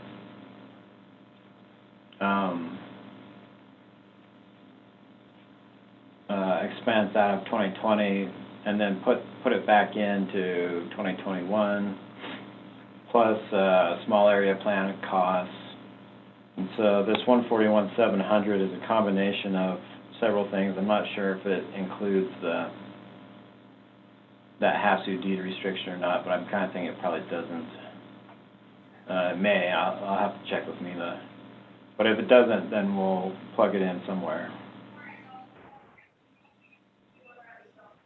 And so we're pretty overdue. I can't remember if we discussed the general plan or not, but it is budgeted, the renewal of the general plan. We were on track to do it this year, but COVID canceled that, and so we're pretty overdue for a general plan update. And so I think that we really need to budget for it, and it could be more than 100,000. I think the last time we got close to 90,000. And so, it's maybe been 7 years. I can't remember, 2000, maybe even more than that. When was the last time our general plan was updated? Does anybody remember? It's over 5 years, which is the... Yeah, I want to say 2012. That's what I think too, 2012. So yes, All right, we so need to budget for that. a long time. So we're way overdue on it anyway, so just point out that we're budgeting for that. Plus some other expenses. For example, I did confer with it recently when creating the noise ordinances, and there wasn't a single goal about quiet solitude or reducing noise in our general plan. That must have been done back in the quiet days then, huh? Yeah. We had no idea what was in front of us. That was before UTVs became legal on the streets. All right. I feel like there was another planning project that got scrapped last year, but I'm spacing what it is. So yeah, that's actually next up. So we did have, and this is all related to sort of new office space. We had budgeted 30,000 for an organizational overview. And the reason why that dovetails in with new office space is that if we design office space and expect it to, last the typical 30 or more years, which you kind of want to plan for when you build a new building, the layout, is going to be in relation to our organizational structure, who has to be, work closely with one another, and how everything is laid out organizationally will, to a degree, dictate how you build and design new office space. And so, as we've discussed in the past, our organizational structure is very flat. It doesn't, we don't really have departments, so to speak. We call them departments, but they're really divisions. And so we discussed this before, but right now it got pulled out of the 2020 budget. We had 30,000 for that organizational structure consulting, and then 160,000 in the budget for expenses related to new office space, design, construction, debt payments, whatever. Those were pulled from the 2020 budget, and they're not current. Neither one are currently in the 2021 budget. And part of this discussion also relates to potential sale of some county real estate, which would have to be a closed session discussion item, which I requested for this evening, but the ability probably at this point to build new office space would be contingent on selling some real estate that we own, and state law requires that any proceeds from the sale of real estate have to go into capital infrastructure, can't be used for maintenance and operations. And so all this could be paid for if we decided to move forward. We do have some property in San Juan County, and we've been waiting, for water and sewer will serves, and I think that's happening now, so it's something to consider. But right now there is no budget established for either the sale of real estate or organizational consulting or new office space. Well, it seems like we should at least get some organizational consulting if that's going to be a foundation of office space design.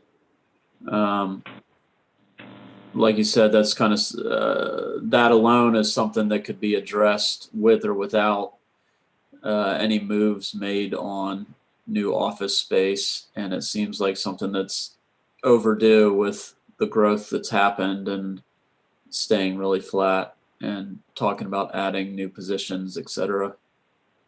Yeah. So you're right. I mean, the organizational structure needs to be revised at some point regardless. But certainly we would want to do it. We want to memorialize our current organizational structure into the design of a new building. Yeah, so I would like to see that much get funded at least. Did you say that had did you have a price tag on that study? I forget, had that piece gone out to bid already? No, we axed that from the budget before we did anything with it. Yeah. I mean, part of the issue with organizational restructuring is it's kind of stressful, and so you gotta get to a point where the organization can handle it. Yeah. And with COVID and everything, it would just be way too much stress on the organization to go through that process and all that change when we're dealing with COVID and change in form of government already and all this other stuff. And so kind of looking, to sort of normalize a little bit and get our feet under us before we start making any more changes. So that's a element also. Yeah. I hear all that. I also think that there's some value added from a impartial third party if we get the right one, so that these changes aren't coming internally as much as professional that kind of thinks about this sort of stuff day in, day out, not a afterthought from somebody that's already got another job in the county. Yeah. So, I mean, my guess is about 30,000 based on other similar studies we've done. Okay. I think that, I hear what you're saying about the added stress of COVID and stuff, but I'd like to go ahead and budget that with, for this year to keep that ball rolling so that we could be one step closer to new space when it's appropriate. Okay. Does anybody object to that? That sounds reasonable to me. All right, then the next one, which is relatable, is the actual cost of design and construction. I guess I would say that that's going to be contingent upon generating the revenue for it, which, I mean, our general fund balance is healthy enough that it can contribute. I think that we had budgeted perhaps, I think it was $2 million or something, but there is the capacity that we could probably fund the entire thing from real estate sales, depending on what we want to sell off. Yeah. But I guess at this point, that's a discussion that we should have in closed session. Okay. With regard to real estate. So yeah, I would be curious have that about... discussion and revisit this on the 15th. Okay, and just to front load that a bit, I would be interested in other options besides just sitting on it and selling it. What do you mean? Like, you mean like some, if there were other development or improvement options or not necessarily landlord situations, but if there were things like that where it was like, would we want to develop some of the infrastructure a little more first and then sell it at a higher rate? Would we want to, would there be some kind of benefit to the community for, I think this is, we have a lot to discuss on this, a lot to consider. And I think we should wait, move forward and wait and have a closed session. And I don't know if we want to have a closed session on the 15th or after we have our new commission on board. Well, the issue is that we need a budget for it if we're going to do it. So. Well, that's okay. Well, let's. You know what I mean? And if we budget, a reciprocal revenue and expense, then if it doesn't materialize, then it doesn't affect anything. Right. So let's throw a placeholder in there for it. Yes, because it's important. All right. We'll have to revisit some of our prior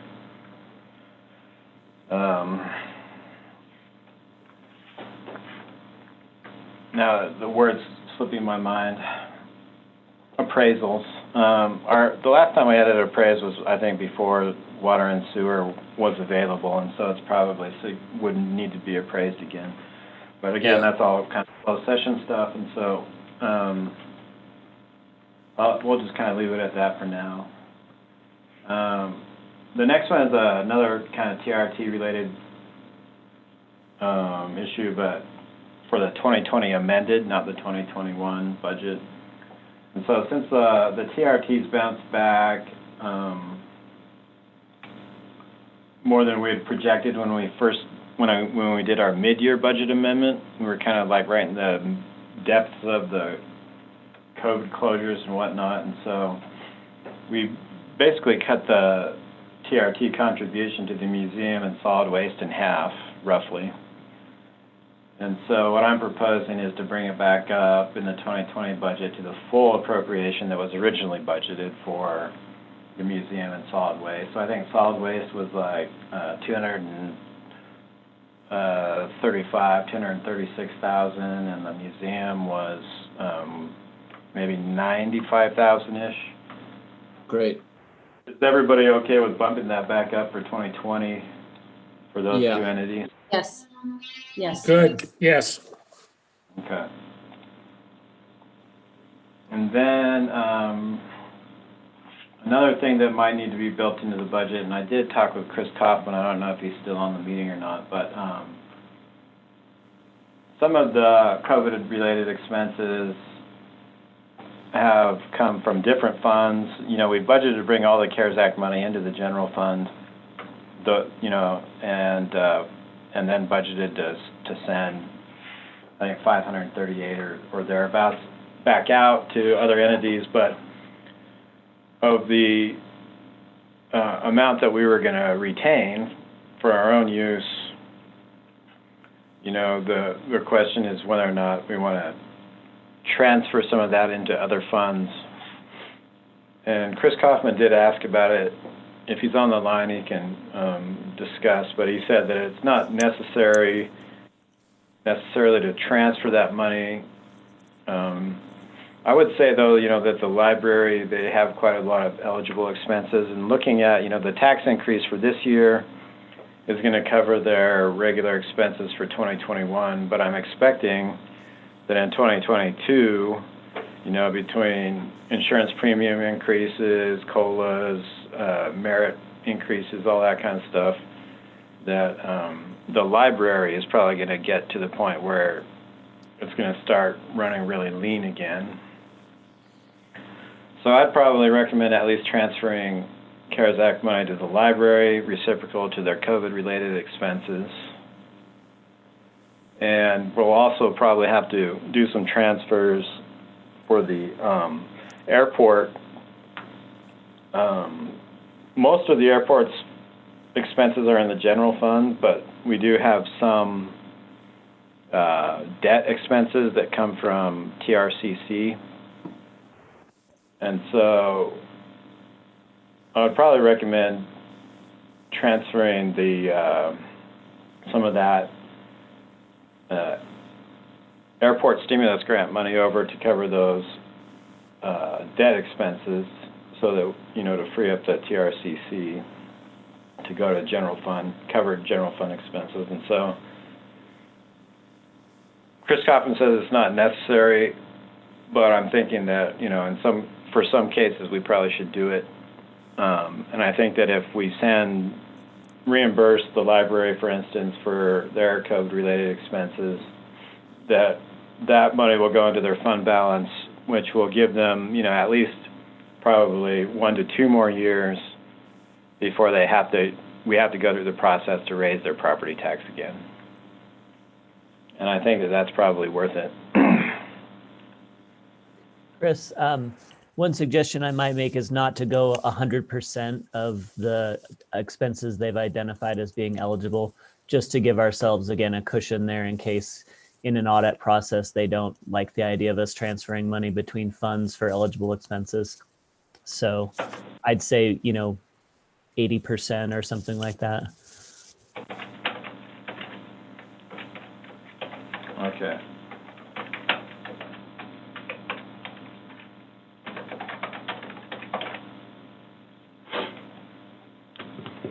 Is everyone good with that concept? Sure.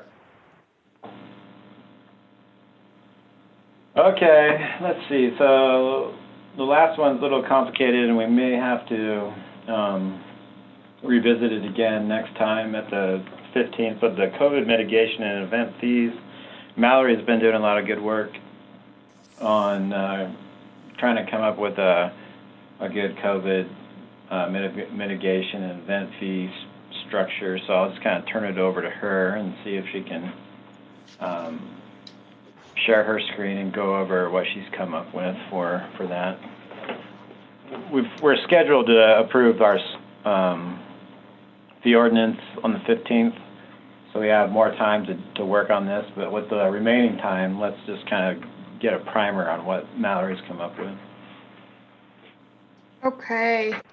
I'm sharing now. Can everybody see? Hopefully it's not too big. Does that look okay, or should I make the Yeah. font a little smaller? It's good. So what I did was I've put together 3 different options. And there are 6 individual sheets within this document. For each of the 3 options, I made a fee calculator, if you will, so that without naming events, we could play around with how many participants it would be, the number of days. But I also have projections as the other 3 sheets in this document.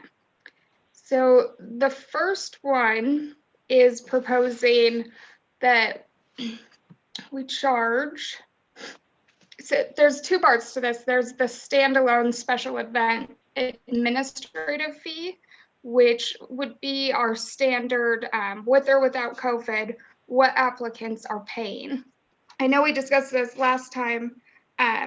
We've been charging $100, and I've done a lot of research, and there are a lot of other counties and municipalities that do tiered schedules.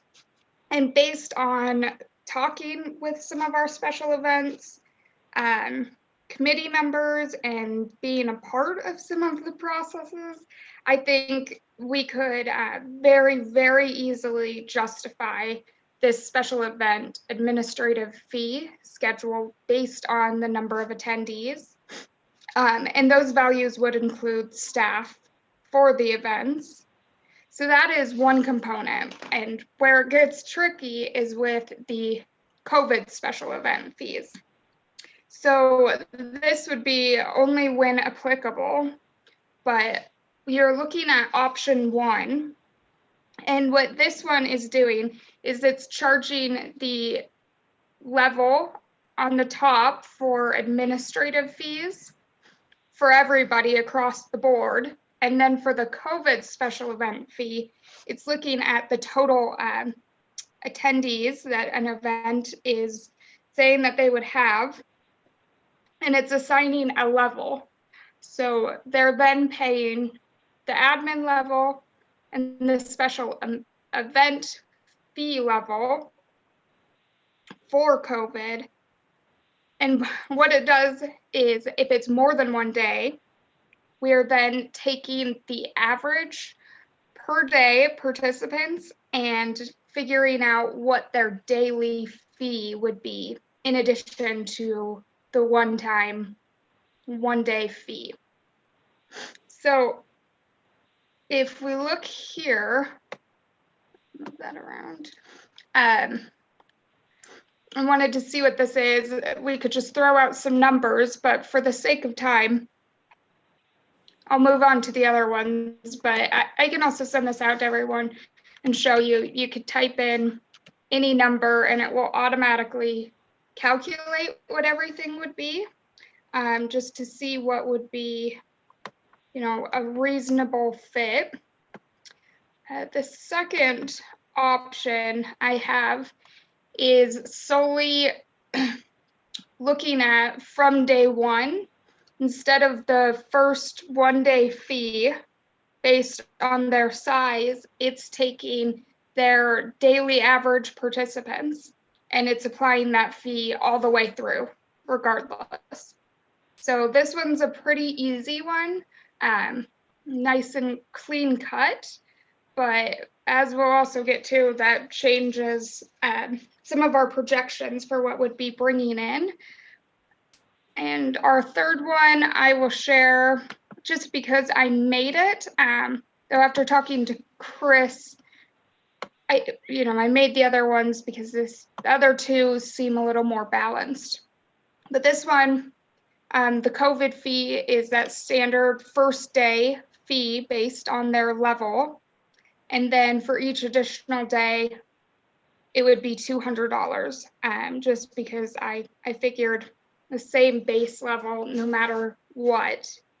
But I would go with option 1 or 2 personally, and we can tweak any of these, but with the option 1, what we would be looking at through the admin fee for permitting that has nothing to do with COVID, just over $13,000 a year, which again, I think is very, very easily justified in the amount of staff time and interagency work that's going into these permits.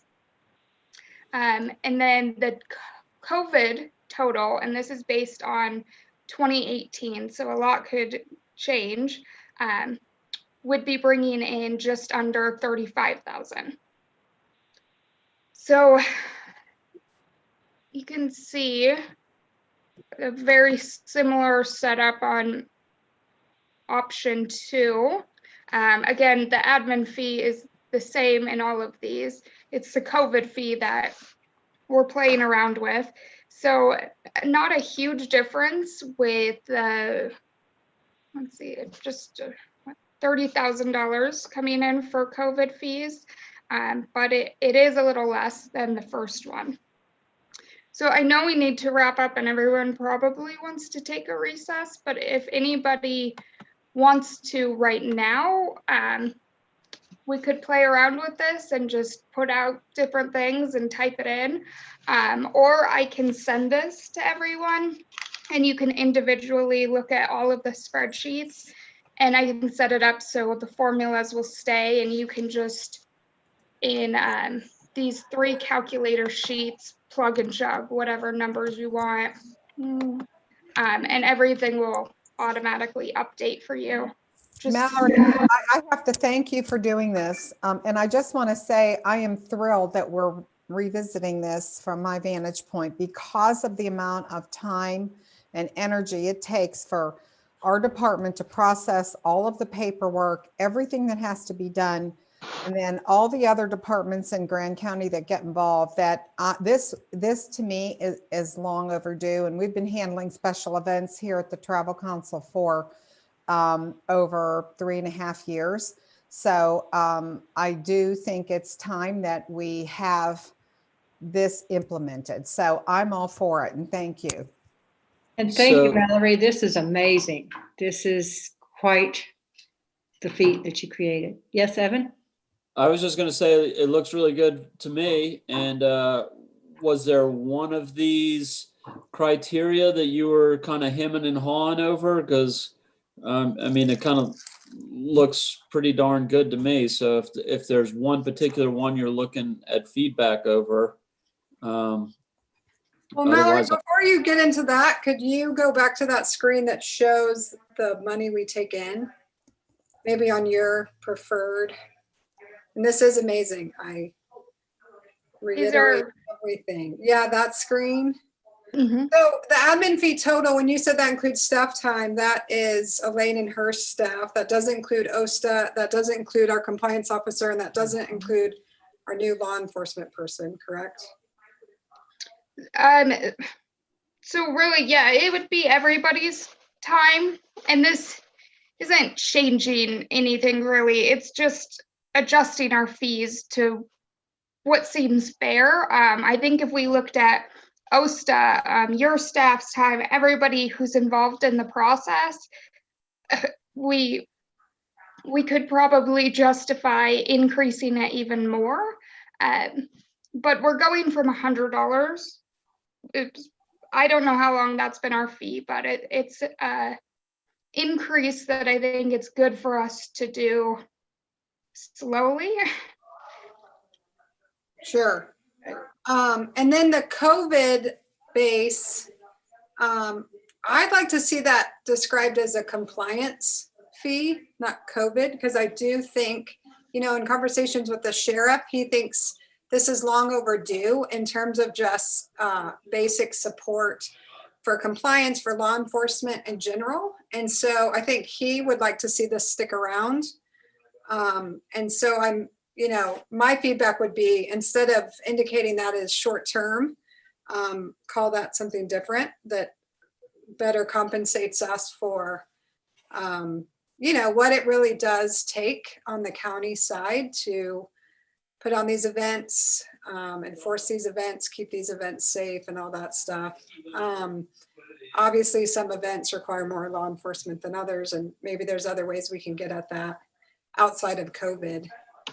And then my pitch, and I agree with you that, you know, our fees have been stationary and way too low for a long time, but it does just feel like a big subsidy of tourism events. And tourism's our only industry that's completely subsidized. And I just don't get it. I mean, if you know, my world is land use, and that's my expertise. And a land use developer pays 100% of the cost to develop a subdivision. I just don't understand the continuing subsidies for tourism. Well, Events do make a lot of money, and they can pass these events on to participants. So that's just my pitch, and that's not a reflection of any of this work. I think it's amazing. I just want to express that. yeah, I mean, I get it. I get that the events, it's not so much about making the event organizers money, but the idea that, you know, on a week like Jeep Safari or Marathon, that we're filling hotels and participants are going out to restaurants, and that there's a lot of other business that's generated by an event being in town. But I think the real question is if, you know, at what point is the event becoming a burden? You know, if we didn't have some of these events going on, would the hotels not be full? Would the restaurants not be getting filled? And so I do think that it's also time for an update to this. I can also agree that there could be some kind of compliance title to it instead of a COVID thing. But it really looks good to me. And unless there's some big question mark for you of if something's too low or too high or a breakdown in the wrong place, I would say that it's good to go as is.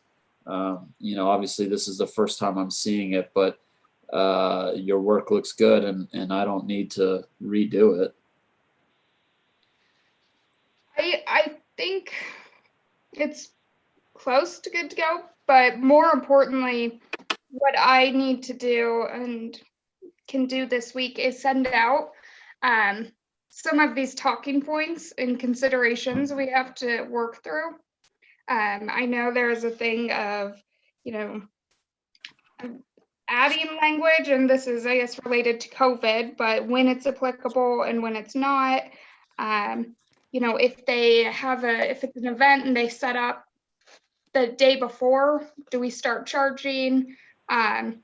So I can do that, but also just because I love Excel, I will send this out to everybody with some locked formulas and show you all where you can go in and play around. And you can also see, I'll show the events so you can see if anything feels really, really off in terms of too high or too low.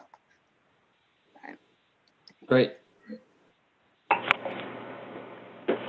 Yeah, this is Chris, and just to, you know, also reiterate that the sheriff's office does have fees that they will charge as well for certain things. You know, if they do escorts for events, those kinds of things. And as Evan pointed out, you know, the property taxes and the all the sales and use taxes, you know, are generated through these types of activities as well. And I think that, you know, the folks can expect that we'll use some of that money also, which we do. You know, transient room tax has been paying, you know, for event administration, at least since it's been in the travel council's hands, which is fine. And so this is obviously, even at, you know, 47,000 or 48,000, you know, that's just a little more than half of one of these new positions. And so it's really a supplement, but we do always have to take into account that citizens can expect that the general fund revenues and the transient room tax will also, you know, be used to facilitate these kinds of things. So this is obviously just a partial supplement to those expenses. And so we want to build it so that it's equitable and it's not going to, you know, shut the economy down or be so expensive that people can't afford to put on events in Grand County. That would be counterproductive, and it would impact our bottom line ultimately as well, I think. So I think Mallory did a good job of, finding that balance.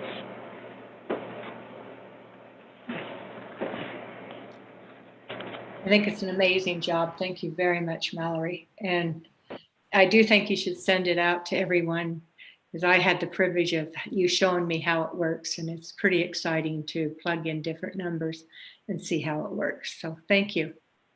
We made it to item M. Anything else anyone can think of? The time is 4:02. Last time I said a 5-minute break before we started the regular meeting, but I didn't have a quorum until it was close to 10 after. Should I have it that everybody gets back in 5 minutes, or should I make it a 10-minute? I'm fine with whatever. I'm cool with These are- 5. Okay, 5-minute break. Everyone, please be back in your seats with your, put on your camera so I know you're there. Thank you. We'll start in 5 minutes.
Looks like we have a quorum. So I will begin this Grand County Commission regular meeting. The time is 4:07. Commissioners that are present are Greg Halliday, Gabriel Wojtek, Jaylen Hawks, Evan Clapper, and Curtis Wells. I think I got everyone. Commissioners. For staff, we have Clerk Auditor Quinn Hall, Chris Baird, and Mallory Nassau for the administration, Commissioner's Administration Office, and Christina Sloan, our county attorney, and I don't see Chris Kaufman now, but I believe he will be joining us, our treasurer. The first thing on the agenda is citizens to be heard. We will also have a citizens to be heard at approximately 6 o'clock. We are receiving public comment by phone and online through Zoom. Dial 669-900-6833, meeting ID 867-1625-2356. Password, if needed, is 279317. If you call in to unmute, you must press *6. Do we have any citizens to be heard? Mallory, do we have any citizens to be heard? I don't see any, but let me double check. I see people on that. I don't know who H is. I don't know either. So H, if you're here for public comment, please unmute. I also see Douglas. Are you on for public comment? Doug's from Smyrna, and he's here for the audit presentation. Oh, thank you, Quinn. Amanda Neal. Amanda's with the school district, I believe. LJ Blackburn. Are you here for public comment? Okay, thank you very much. Rory Paxman has joined the meeting at this point. So there are no citizens approved. So we will move to approval of the minutes for November 16th, special commission workshop, and November 17th, regular commission meeting. Do I have a motion?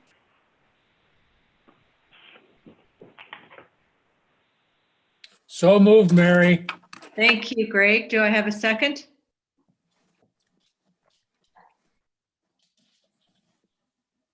Thank you, Evan. I have a second. Motion by Greg Halliday to accept the minutes from November 16th workshop and November 17th regular commission meeting. Discussion. All in favor? Aye. Aye. All opposed? Passes unanimously. Ratification of payment of bills. They were sent to us by Mallory. Would somebody have it in front of you? I can make a motion on the bills, Mary. Thank you very much. Make a motion to pay Grand County bills for December 1st, 2020. Total bills, $578,608.87. Total payroll, $235,426.05. Total bills and payroll, $814,034.92. Thank you very much, Greg. Do we have a second?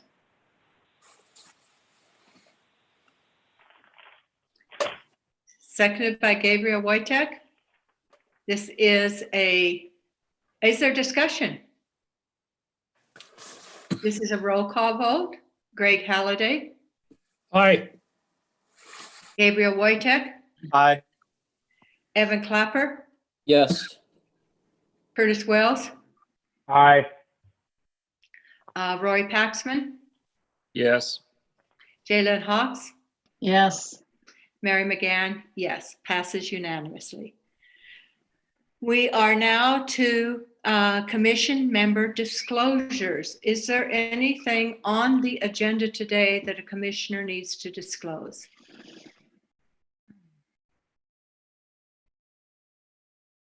Seeing none, we will move to our next agenda item, which is general commission reports and future considerations.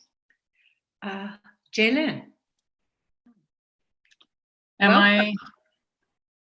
Thank you. I apologize for missing the workshop. I had my times mixed up, so I do apologize for that.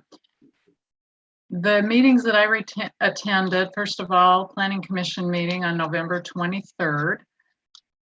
You all just received an email from a citizen who's very concerned about the treatment that B&Bs are being given. I will clarify that the term the citizen is using in his letter, non-compliant, is actually supposed to be non-conforming. So I do encourage you to read that letter closely. It's a fairly accurate representation of what went on. They had 2 public hearings, both of which will be coming to the County Commission at some point. One was on land use code amendments and highway commercial. The other was on the small area plan. They have 3 vacancies coming up to be filled in January and 7 applications.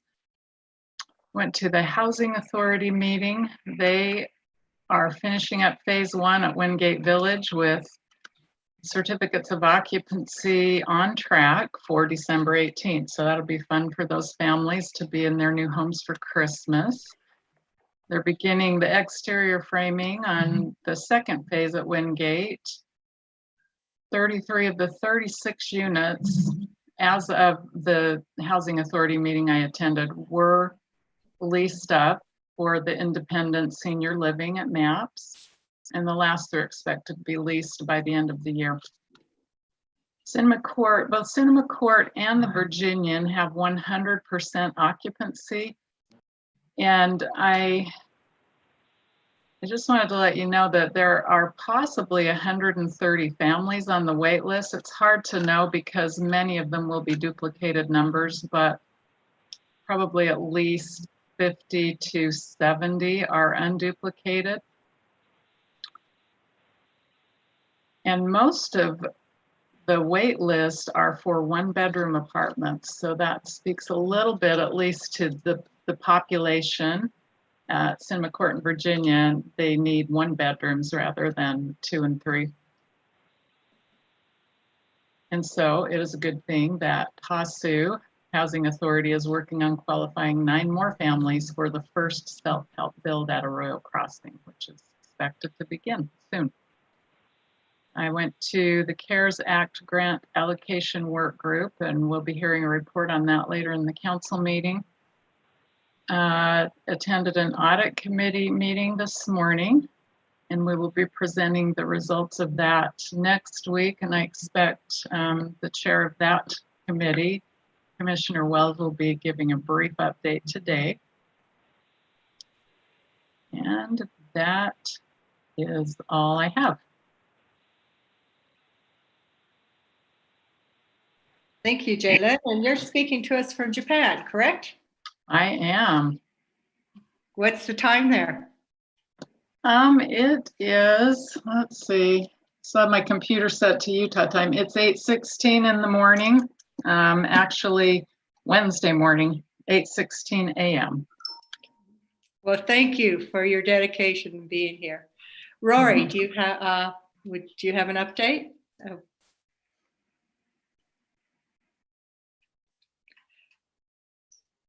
You're on mute. None at this time. Thank you. Curtis Wells?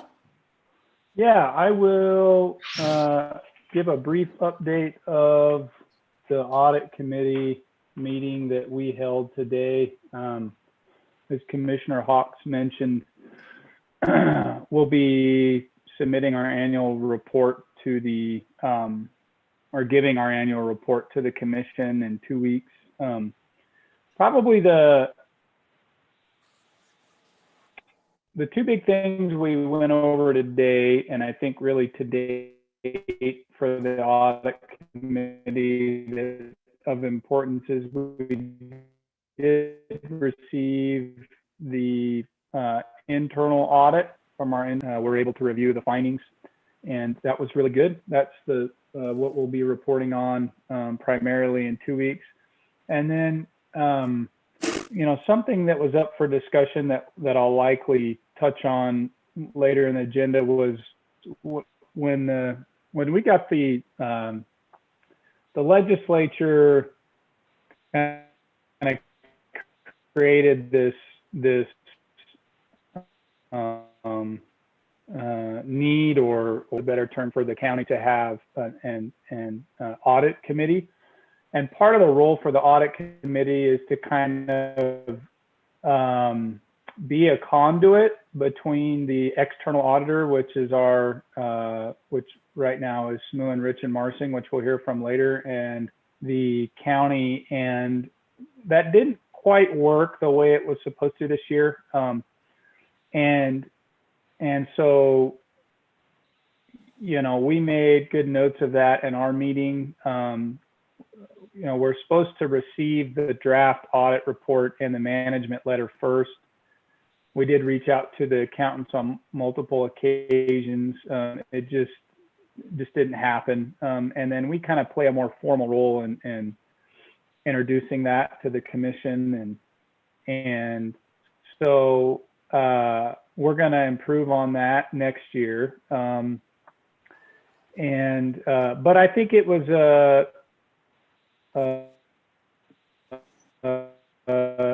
it's a good meeting, and I think, you know, with Mary being the only commissioners next year that's currently involved in the audit committee, she's going to be really valuable there in kind of making sure that we keep up the momentum and the progress as that responsibility continues to exist for the county. And so I think we've got a good plan, you know, to continue that work, and we'll look forward to, you know, future updates in 2 weeks when we give our formal report to the commission.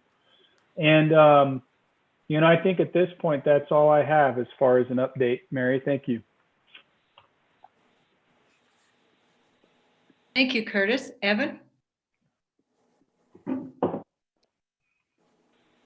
There we go. End of the month is pretty quiet for me. I did have a meeting with Arches Special Service District, which was really great. You can remember this board recently appointed a new member to serve on that. A little unique. They don't actually live in the county, but it's hard to find people that live within the district over there on the north side of the river. And really hit the ground running and making some good moves there, and have a timeline tentatively scheduled to transition that privately owned wastewater treatment on the north side of the river into the special service district, so that they can assess fees for other users to potentially come online in the future and meet the permitting requirements, et cetera, about who is allowed to dump into the river, et cetera. And I believe that's all I got. So. Thank you, Evan. Greg? Nothing at this time. Thank you. Thank you. My meetings were fairly short this month. I was unable to attend the Homeless Coordinating Committee meeting, but I did read their minutes, and there is going to be a great need for helping homeless and people that temporarily homeless and people that are chronically homeless this winter, because we have yet to establish a warming center. So I encourage anyone that has or gives gifts during this season to consider a donation to the Multicultural Center. You can earmark it for housing for homeless or from Moab Solution. So that's what was there. I attended a city-county lobbying effort meeting with Christina Sloan, the mayor, and the the two city managers. We talked mostly about UTV, ATV legislation. Senator Mike McKeel will be helping draft some legislation that will give some control back to municipalities and counties. So that's very exciting. If we approve a lobbyist, we will be working with the city's lobbyists to help get that bill written and passed. And we discussed the process of doing some TRT reform was the primary focus, a little bit on the Book Cliffs Highway and some other issues, but the two main ones were UTVs and TRT reform. I attended the CARES Act allocation, very difficult. It's hard to decide how to divvy up the money. Lots of requests, small amount of money. So we spent our 4 hours and came up with, I think, some pretty good solutions, which we'll discuss later. On the 30th, I had a meeting with Congressman John Curtis's office to discuss getting a roadmap of how we can get the property that UMTRA is on presently deeded over or given to the county city. Be a joint ownership between the county and city is what we're kind of looking at. But it's going to be a big process and a few avenues. And so their office is working with me along with Mitt Romney's office to determine the roadmap so that we can start working on that, because 5 years is not that long. I also wanted to mention and congratulate Curtis Wells for being appointed to the rural policy team. He's spoken to me at length, and he's also spoken to Christina. And I think it's going to be nice to have someone locally representing us on a state team. So thank you, Curtis, and I'm excited about that. And I'd also like to congratulate Chris Kaufman, our treasurer, who was named Treasurer of the Year by UAC this year for his, and they picked the person who's made a great deal of improvements in their role as treasurer. And so it's congratulations, Chris. That's a good stroke on you, and it's great for the county to have you. So that's my report. Thank you. We are now moving on to Mary, Gabriel. You want to do Gabriel? Oh, Gabriel. Gabriel, I'm so sorry. Gabriel, I usually get everybody before I report. Gabriel, thank you. No worries. Thank you. I did have a few meetings the last couple of weeks. 18th of November was the Moab area last of the year for the Moab Area Watershed Partnership. Got a little sort of more in-depth update on the National Forest Service SITLA acquisition that came to our meeting a few meetings ago.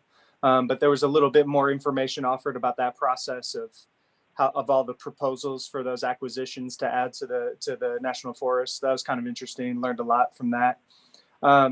The forest plan revision process, that's really continuing to unfold. And I wanted to announce that on the 3rd, I believe that's Thursday at 11 a.m. There will be they're holding a series of virtual workshops to engage the public on that revision process.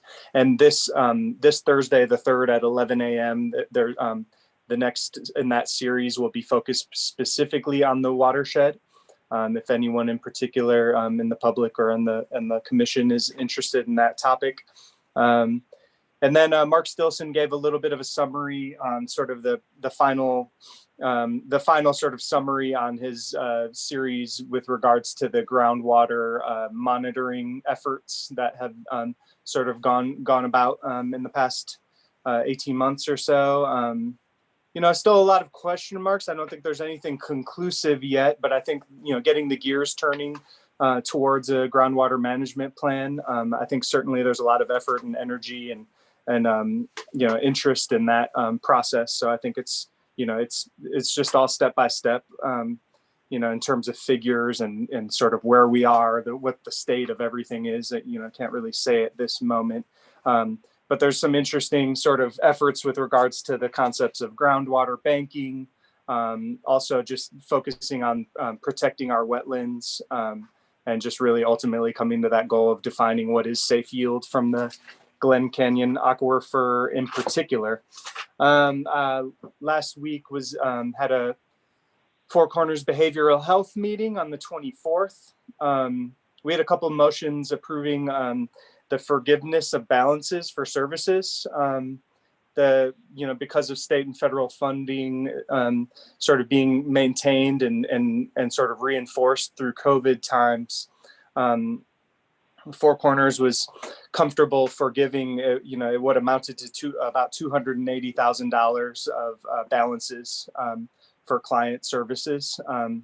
And that'll allow them that, you know, they'll be able to not have to worry so much about the collection side and now be able to pivot more towards getting folks signed up for Medicaid, because that really amounts to about 85% of the folks receiving services do apply or do qualify for Medicaid, and many of those folks aren't you know, accessing those benefits, even though you can, they have that available to them in Utah. So sort of getting those folks who are working class poor, oftentimes disabled with substance abuse disorders, getting them, make sure they're getting plugged into the services that are available.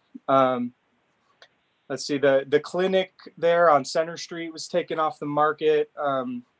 They did have a little bit of interest from a business for employee housing, but otherwise the demolition and removal and clearing of the new site there on, oh gosh, I can't remember the street of the name. I'm talking about the Moab, the new Four Corners Moab facility. The demolition, removal, clearing of the new site is done, but overall sitting tight on moving forward with that project. Just kind of really trying to let things settle. They still have to figure out real estate transactions for existing buildings, and so nothing really to report in terms of anything imminent moving progress on that facility. Then right after that was the Southeastern Utah Health Department meeting. We got the health officer report. They're continuing to update the COVID dashboard, and that'll be coming soon, just to really continue good access to data to the public as pertaining to COVID. As I'm sure we've all heard, that sort of contact tracing amidst the recent surge has really fallen off. That sort of has outpaced the capacity of the health department to execute that, but they're still going at it. And, you know, obviously as we see the figures go up and down, hopefully they can catch up in that respect. And, you know, there is the hope that vaccines, you know, might be available in our area on a very limited basis for healthcare workers by the end of this month. It feels almost surreal saying that. But yeah, managing education efforts with regards to COVID and preparing to receive and make available any of the vaccine candidates is what the health department is definitely focusing on right now. And then eWIC has been fully rolled out. So that's using a card to access WIC services. And it's been very, very successful on that front. And also the health department hired, to begin in January, hired a VISTA for a public lands human waste initiative, which is pretty cool and important as well. And that's all I have for now. You've been busy. Thank you. Okay, we will now move to other elected officials' reports. I see Christina, do you have anything to report? She's still on? I'm on. I have a few agenda items, so I'll just leave it at that for later. Okay, Quinn Hall, do you have anything to report? No, I don't have anything to report. The audit report that Doug will offer in a minute will probably sum up everything we've done. So. Okay, thank you. Chris Baird? Thanks, Mary. Yeah, besides the budget, which is mostly what I've been working on, there are several policies that we've started to work on as well with Personnel Services, Mallory, and the Attorney's Office. We're working on a revised purchasing policy, which is way overdue. Renee and I have also been communicating about revisions to our Pay for Performance program and also some other personnel policy changes. And so as soon as we get past all this budgeting stuff, we'll probably start in on a lot of necessary policy revisions. The other thing that's going to probably be a pretty big job that we've started is to codify all of our ordinances. And what that means is that we have 17 different titles in our ordinances on our website, but no ordinances or very few ordinances actually have been codified to those 17 titles since 2006. And so what we're doing right now is reviewing all the ordinances that have been passed since 2006 and taking a first stab at categorizing them all into those 17 different titles. And then we'll have to eventually incorporate those into the numbered, the numbering system of those 17 titles. It's going to be a big job, but it's way overdue and very necessary. And so that's going to be something hopefully we'll get done in the first half of next year sometime. And so these are all, pretty significant activities that we've started on, and we can expect to probably see these things on agendas here within the next few months. That's all I have. Mallory, do you have an update? I do not. I think everything's been covered pretty well. Thank you. Okay, that's it, Mary.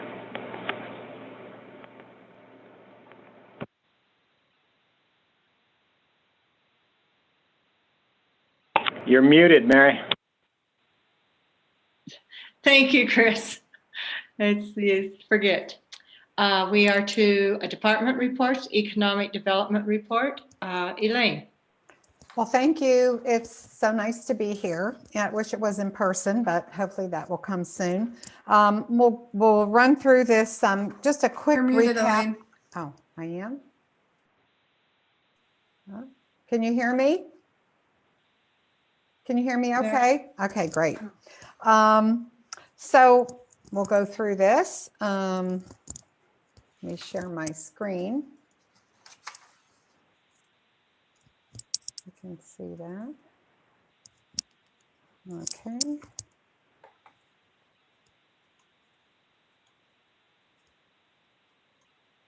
And just in the short time that I've been working on economic development since August, I received the certificate for Grand County Development Ready Community. It's actually a plaque that's hanging here on the wall, so I'm very excited about that. That was received and was given to me to Grand County by the Economic Development Corporation of Utah. And I was one of the first classes. There were several counties that participated in it. San Juan, our partners to the south, actually received their certification too. So very excited about that. And just a couple of the sessions, there were many, but were preparing an RFI, response for information, being real estate ready, and it talked about infrastructure. So going through this process was very interesting and being able to learn a lot from very key people and from EDC Utah, and forging a good relationship with everyone up there. So I just finished attending Utah Valley University Economic Development classes. I completed that on November 20th and learned about the housing and block grant funding, strategic planning, business expansion and retention, real estate development, revolving loan fund, and economic analysis. And again, that was really a chance to be in a small class with my peers of other economic development directors from around the state. And the professor there, is Marlon, is amazing, and really excited to go through that and complete that course. I also submitted the application, the SB 95 grant application, and the county did receive $95,833 is to be distributed to cover a VISTA, which will be starting in January, that will help with economic development and diversification of our economy, and I'm thrilled about that. And also to be distributed, funding to be distributed to businesses in $5,000 increments. And I prepared the application and sent that out Sunday to all the businesses in Grand County. And we've gotten about 10 applicants so far. The rest of the applications are due by December 7th. So, and this application, the funding is really to help businesses that are looking to expand, add staffing and training. So I think this is a great opportunity. While some businesses have been really terribly impacted by COVID, we've got some businesses that seem to be doing well, and hopefully we'll be able to help them out with these $5,000 grant awards. I also submitted my first RFI to EDC Utah. It was for a greenhouse business. Caitlin Myers from the city was gracious enough to help me navigate that, and we prepared that, sent it up there. We certainly didn't win the opportunity, but it was a chance for us to showcase our area. And EDC Utah was thrilled to see that we put together, and they actually used the RFI that we presented as an example to other economic development directors as they prepare these ongoing RFIs, because they do come very frequently as businesses are looking, many businesses are looking to locate to Utah. I also partnered with Southeast Utah Association of Local Governments, the Governor's Office of Economic Development, and UAC to build stronger relationships. They, in the short time that I've been on board, we've had a lot of Zoom calls, meetings, being able to interact with all of these individual groups, and it's been wonderful, and they're thrilled that we are forging a stronger relationship from Grand County with them. I also met with Emory Telecom to discuss fiber, and here in Grand County, Emory and Carbon County are 98% fiber to the home, and San Juan County will be shortly. I believe that we are not in that same position and need help. And since Frontier is our key carrier here, it's important that we work to get Grand County up to speed where Emory, Carbon, and San Juan will be. So I drafted a letter, and our commissioner chair, Mary McGann, was kind enough to take that letter, and she submitted it to the Consumer Services up in Salt Lake City. I also created the application for businesses and nonprofits to apply for the Grand County CARES Act grant funding that we'll talk about later. And I worked with many businesses to answer their questions about the grant funding. I was happy to help them along because a lot of these businesses are in distress. And I initially created the application survey for the GCED Advisory Board that will be used to develop the SB 95 grant funding for business retention and expansion and scholarships. We're going to give a little bit of that funding away for scholarships so that people may go to school locally, partner with the university, and help to better themselves, prepare themselves for moving our area into diversity and be able to help businesses to find employees. So I also created the agendas and posted them on the site for the GCED meetings in the absence of the chair. And again, I attended the Utah Alliance meeting for economic development back in October. And I have to say that they are coming. That organization will be coming. I talked to them about coming to Moab next October. They're looking to come here, and we should have about 50 people, a mixed group of government and non-government people that will be coming to Moab, and we can showcase our area. And hopefully we might even have some business people that, you know, that will attend, that we can showcase and show them around. So I'm very excited about that. And then just a little bit on the Travel Council, I secured 150,000 masks from GoEd, and we just now received another 75,000, and we're gonna get those out to the Canyonlands Copy Center because they've been distributing them in the city. And then we're gonna let the businesses know that we have them available, and if they need the masks, to let us know, and we will, they can come over here to the Travel Council to pick them up. We also, during the Southeast Utah Health Department order back in March, I monitored all the complaints from the residents about unauthorized overnight rentals being occupied by visitors. I logged about 70 complaints from people. I had people sending me pictures of license plates. It was a very interesting process. And I was actually happy to talk to a lot of the people and just having conversation, actually helping them, explaining the Southeast Utah Health Department order back on March 17th. So I was thrilled to be able to do that, even though it did get tense at times, contacting owners that actually did not live here but have their residences here. My focus here at the Travel Council has been on education, sustainability, accessibility, and diversity. And we've made a lot of progress on that front over the last 18 months. And then in 2019, we created the Do It Like a Moab Local. We were educating visitors before they arrived to Moab. And we've done, I think, a really good job. And now with the resolution and the messaging we'll be putting out there to the public, we're going to do even more. Sustainability, we produced a video about Moab's progress last year in sustainability.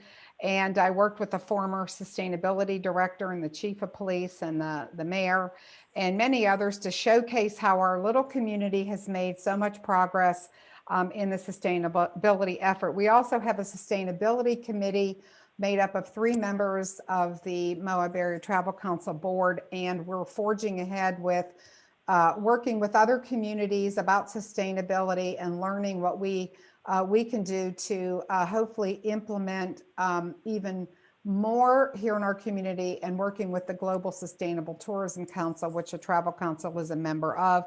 We also produced reusable bags for Moab to support the plastic bag ban and distributed those to the public. And in diversity, we were fortunate enough to work with a local family and then some international visitors who came, and we'll be using that in some of our marketing going forward to show that no matter who you are, you can come to Moab. It doesn't matter. I did secure 60 boxes of Kind bars for the Multicultural Center. I worked with one of my contacts, Alex Frankel, who's we've been doing business in marketing over the years here from the Travel Council, and he has a lot of connections. But it was great because those bars arrived and could be distributed to the kids and the families right before Thanksgiving. We also are in the process of creating a dashboard, and I will be giving a more detailed explanation of that next month.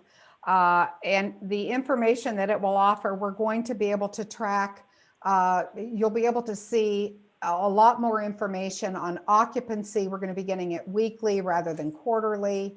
I'm partnering with the University of Utah. We're going to be working on being able to track the number of people on trails, and I'll again go into that in a longer explanation and sort of a show and tell next month.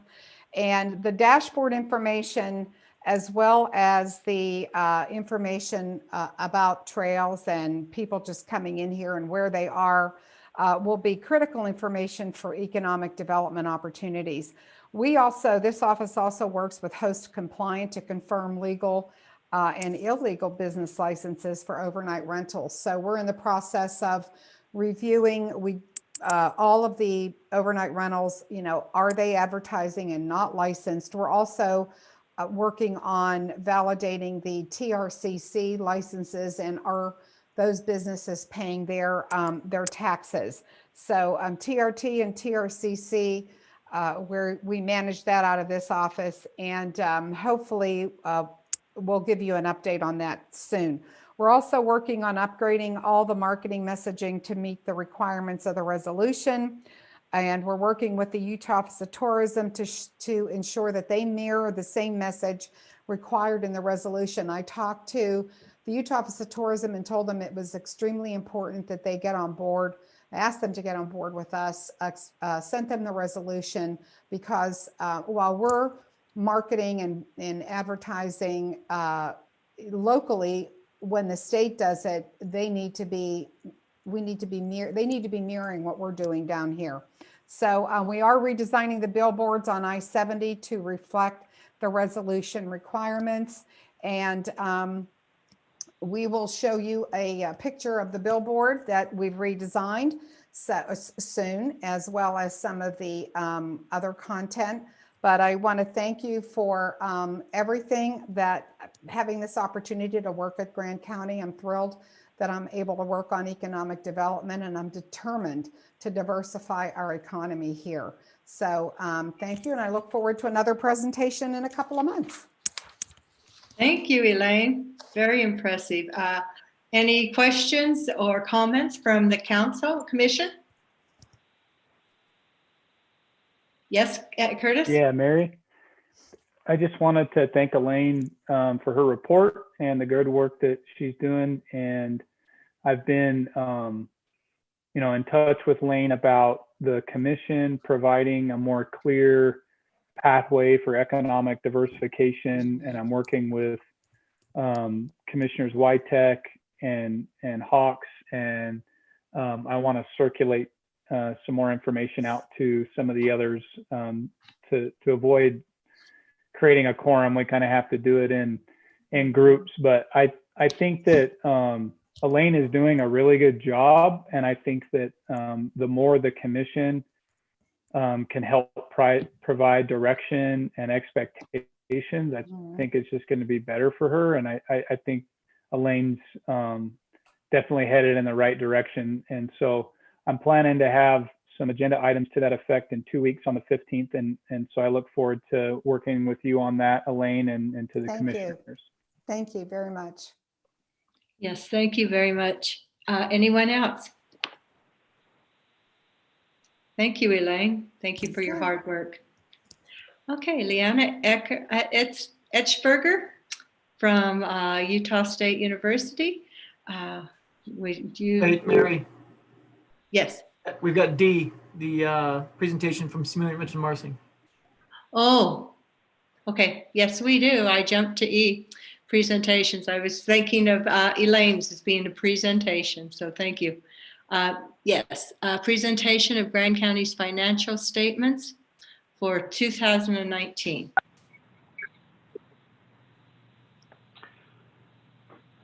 Thank you, Mr. Chair. This is Doug Rasmussen. I'm stepping in for Greg Marsing. He usually is the one that presents the audit information.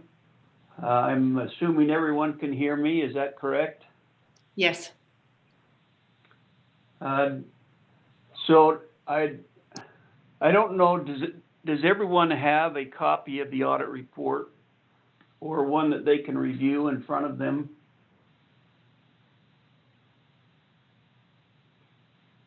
Does everyone have that? Okay.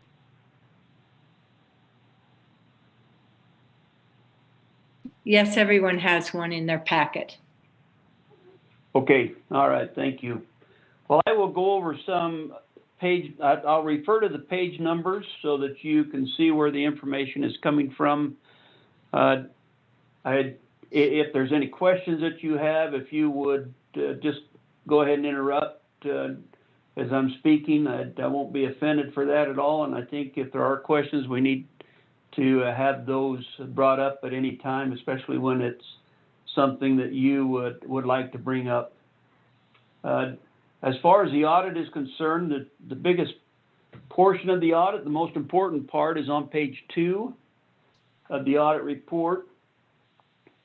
And it refers to opinions because the district has discretely presented component units that are presented in the audit report. You have a couple of opinions. You have a qualified opinion because some of those entities were not audited, but the most important part is the unmodified opinions, which refers to the county, and I'll read that. It says, in our opinion, the financial statements referred to above present fairly in all material respects with respect to financial position, the governmental activities, the business type activities, each major fund, and the aggregate remaining fund information of the county as of December 31st, 2019, and the respective changes in financial position and where applicable cash flows thereof for the year then ended in accordance with the county principles generally accepted in the United States of America. That is, it's called an unqualified or a clean opinion. And we arrive at that opinion based on the work that we were able to perform. And I will, at this point in time, thank Quinn and Chris very much for their help. I know there's been a transition that has taken place, but definitely appreciate those individuals in helping with this process. And Commissioner Wells, you mentioned the audit committee, and that is something I'm glad that the county has an audit committee. And I apologize if you have tried to reach out to Greg and have not had information presented to you, but that is very important that the audit committee function in that capacity. So in the future, that is something that we will rely on and make sure that the audit committee functions the way that they need to. So I appreciate your comments about that. On page 4, we show some of the financial highlights. I'm not going to spend a lot of time with those, but I can tell you where the information comes from. So the very first financial highlight talks about the entity-wide financial statements, and there was an increase of $769,269. That figure comes from page 15 of the audit report. And it is the second column from the right, and it shows the total changes in net position. And this would be the operations of the entire county, including all your governmental funds and your proprietary fund types as well. So that's where that figure comes from. The fourth financial highlight that it talks about also comes from that same page. The government-wide revenue, $29,442,275, and then the government-wide expenses of $28,673,006. So those two amounts are also coming from page 15 of the audit report.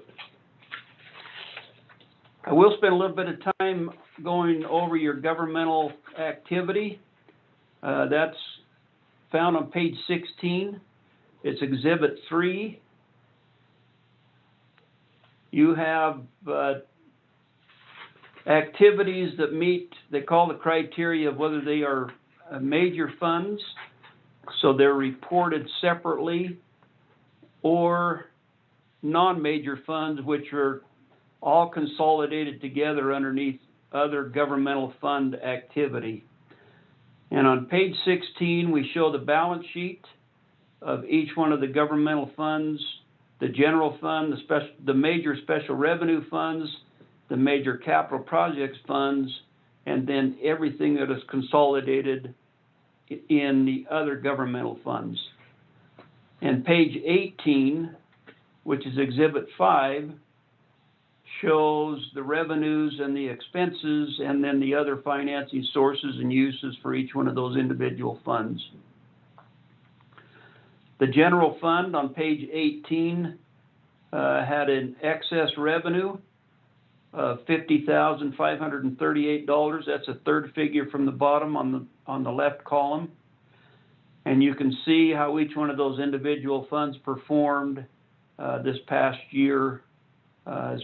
That third line from the bottom shows you how each one of those individual activities were for each one of those individual funds. Page 20 of the audit report, we show the proprietary funds, which these are presented as a business operation. So we show the assets, the liabilities, the net pension liabilities, and any deferred inflows and outflows on these in these financial statements. Page 22 shows the revenues and the expenses for each one of for the Sand Flats recreation, and then we have a total, and then the internal service fund is the column on the right side of those schedules. So this past year, there was an overall income before transfers on page 22 of almost $116,000 in the Sand Flats recreation fund for this past year.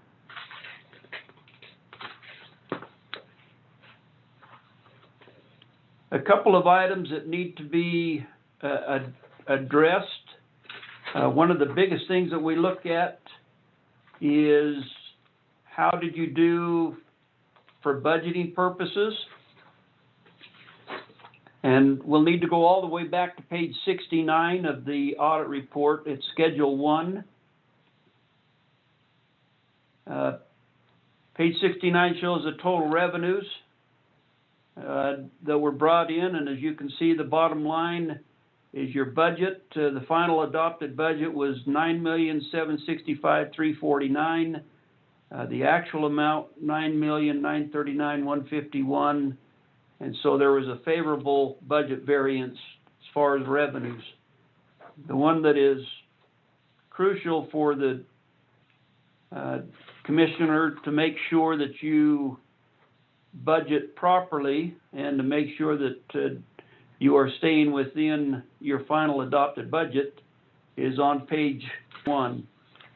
And as you go down through those individual line items by the individual departments, you can see that there are a couple of the individual departments that are have exceeded the budget.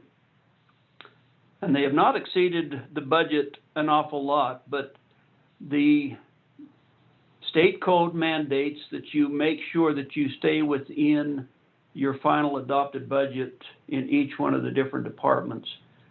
And it is something that we'll talk about in our findings and recommendations, but as you can see that you need to just give, I think in this situation to give yourself a little bit of leeway so that you're not over in just a little bit by these transactions that happen will certainly help you down the road as far as being within your final adopted budget.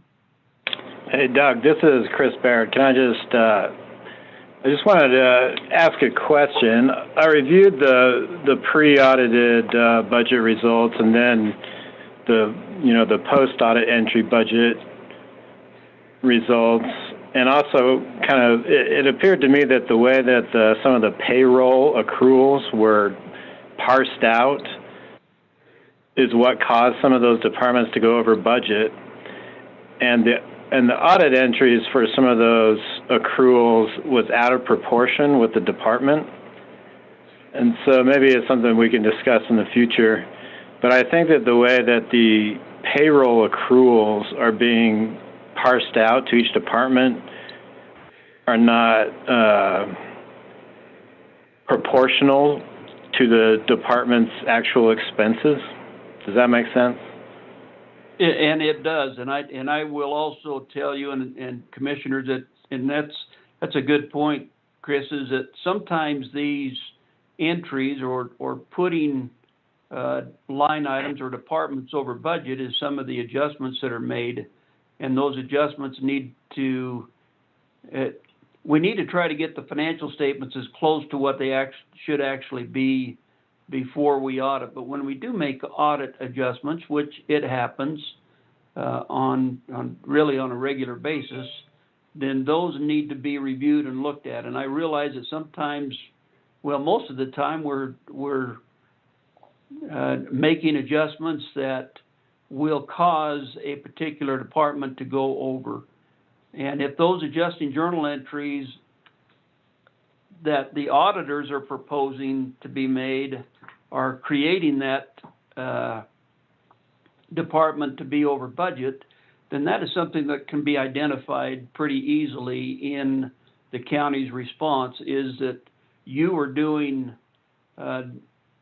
your due diligence in looking at those items, and it was because of the auditor adjustments that caused those individual departments to be over budget. And the state auditor's office looks at that as still, even though you're over in that department budget, they accept that because it was something that the auditor made an adjustment to. But in the future, Chris, that is something definitely that needs to be reviewed and looked at as well. So I appreciate that comment. Yeah, I think that we just need to take a closer look at how those accruals are divvied up among departments, because I noticed that some of the accruals were out of proportion with the department's actual accruals. And so I think that that's the only reason why some departments were over budget. Okay. I appreciate that comment. Any other questions in regard to the financial information?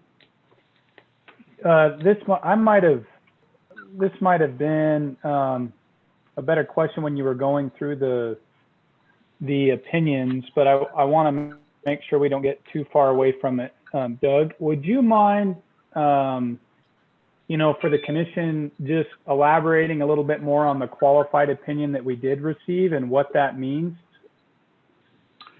So, thank you, Commissioner. So the qualified opinion is dealing with those entities that, by nature of how they were created, they need to be recorded and reported either as a discretely presented component unit or as a component unit in the county's financial information.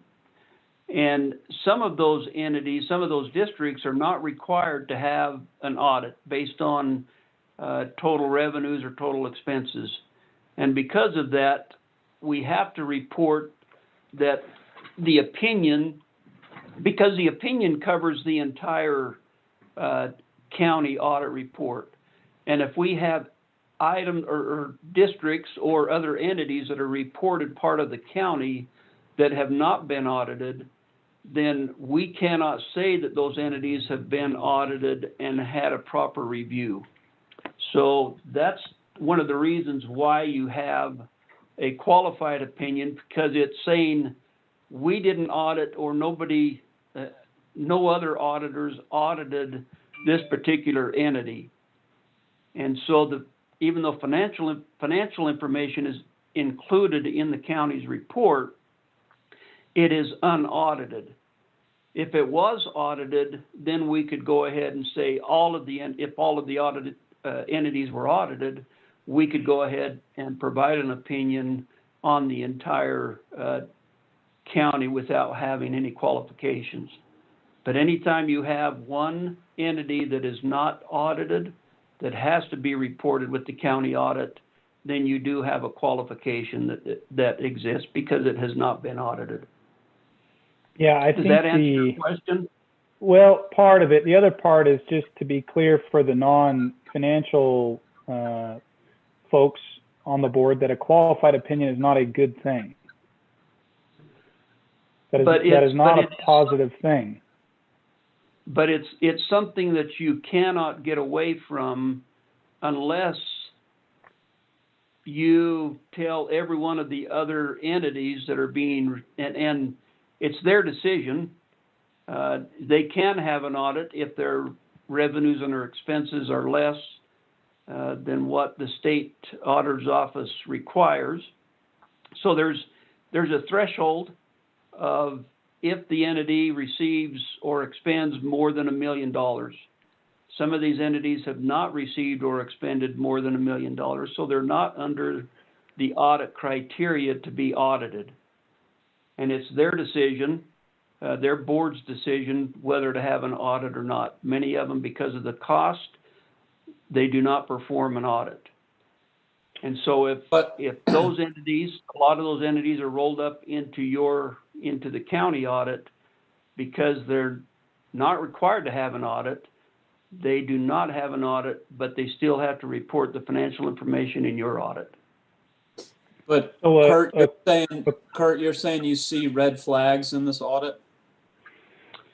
No, I think what we discussed, in our audit committee is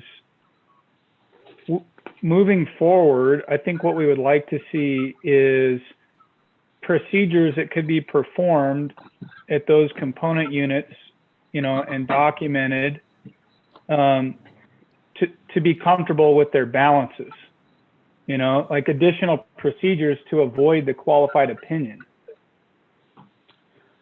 Yes, what can we do to have that qualified opinion accepted so that moving forward, the only thing that you could do is to make sure that every one of those entities that are component units are in fact audited. And here again, because of the criteria that the state auditor's office has put out, they're per state code, they're not required to have an audit.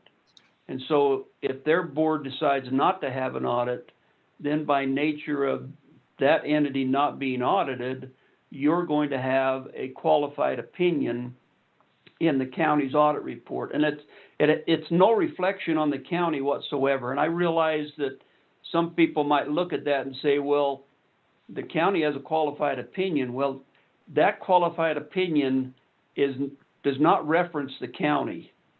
It does reference those entities that have not been audited. But it's in the county audit, correct? Can you tell us which entities our component units don't have an audit? It's the Water District, the Transportation District, and the Thompson Special Service District. Okay. And I mean, it just seems like the easiest way to it's a top priority to correct that and to receive an unmodified or unqualified opinion, and the easiest way to do that is to utilize our external auditor. Could. I mean, you just have to realize, I think, though, that it's probably, those smaller districts, they usually probably about a $6,000 bill, right, Doug, to do a audit on a service district? It fluctuates a little bit, Chris, but it in many situations, it's a significant cost to those individual districts, whereby if you have something less than an audit, which is an agreed upon procedures, which is basically a review, or they might even meet the criteria of a small entity financial where they don't even have to have anything reviewed. It's just submitted to the state auditor's office. If you're talking about $4,000 to $6,000, $7,000 in costs for those small entities, that can be a significant amount of money that they're paying for to have an audit when it's not required. But That is seems it like- worth, Yeah. but is that cost worth the value of receiving an unmodified or unqualified opinion is the question, I guess.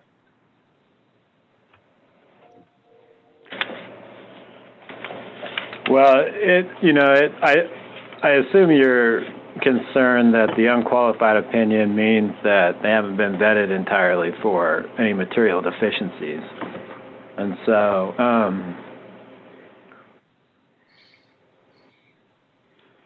I guess they probably don't. I mean, they're already, our service districts are already hurting, and so adding another substantial bill to them probably would be tough. But it really depends. Unmodified doesn't necessarily mean there's material deficiency, but you can't necessarily rule it out either.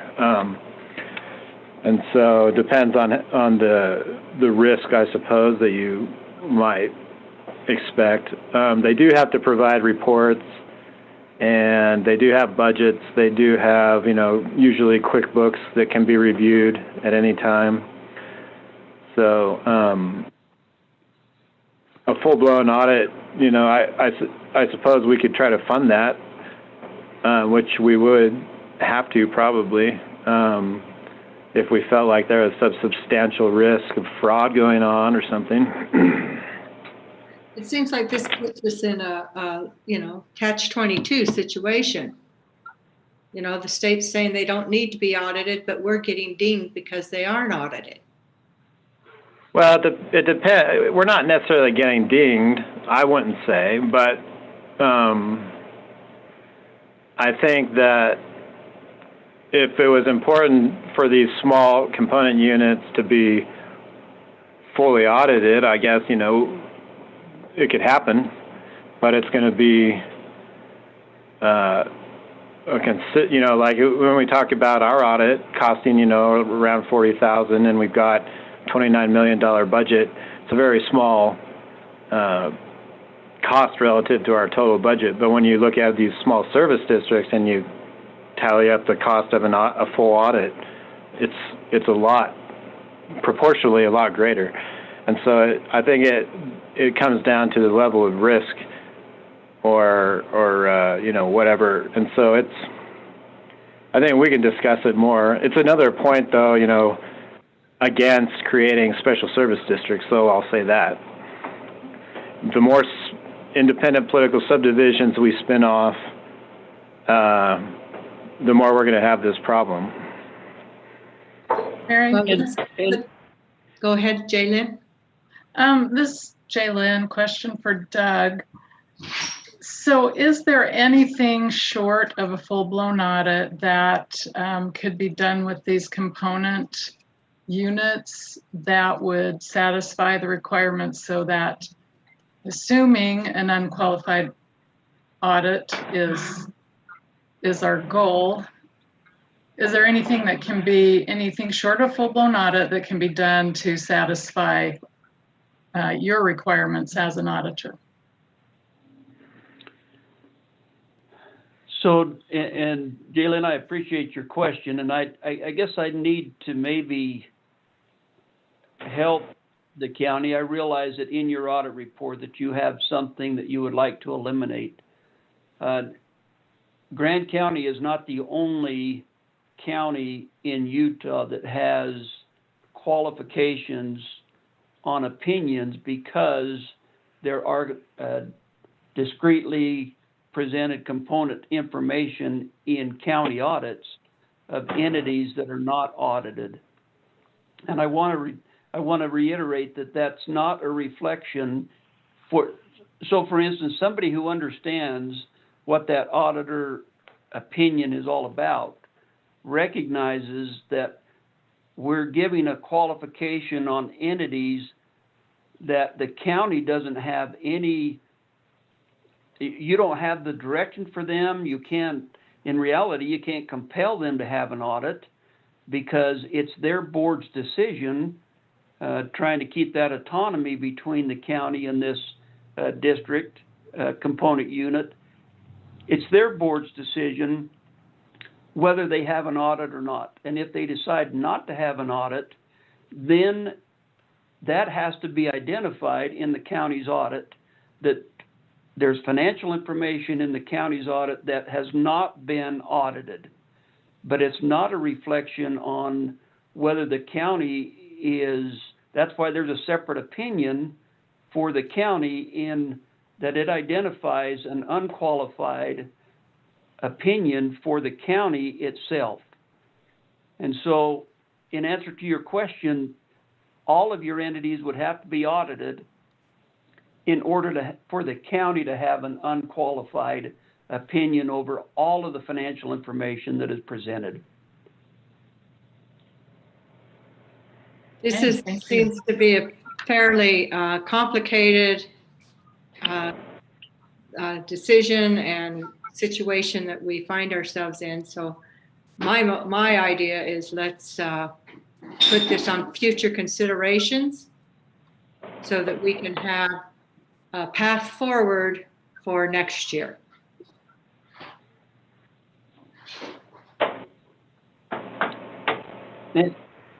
Any further questions on any of that?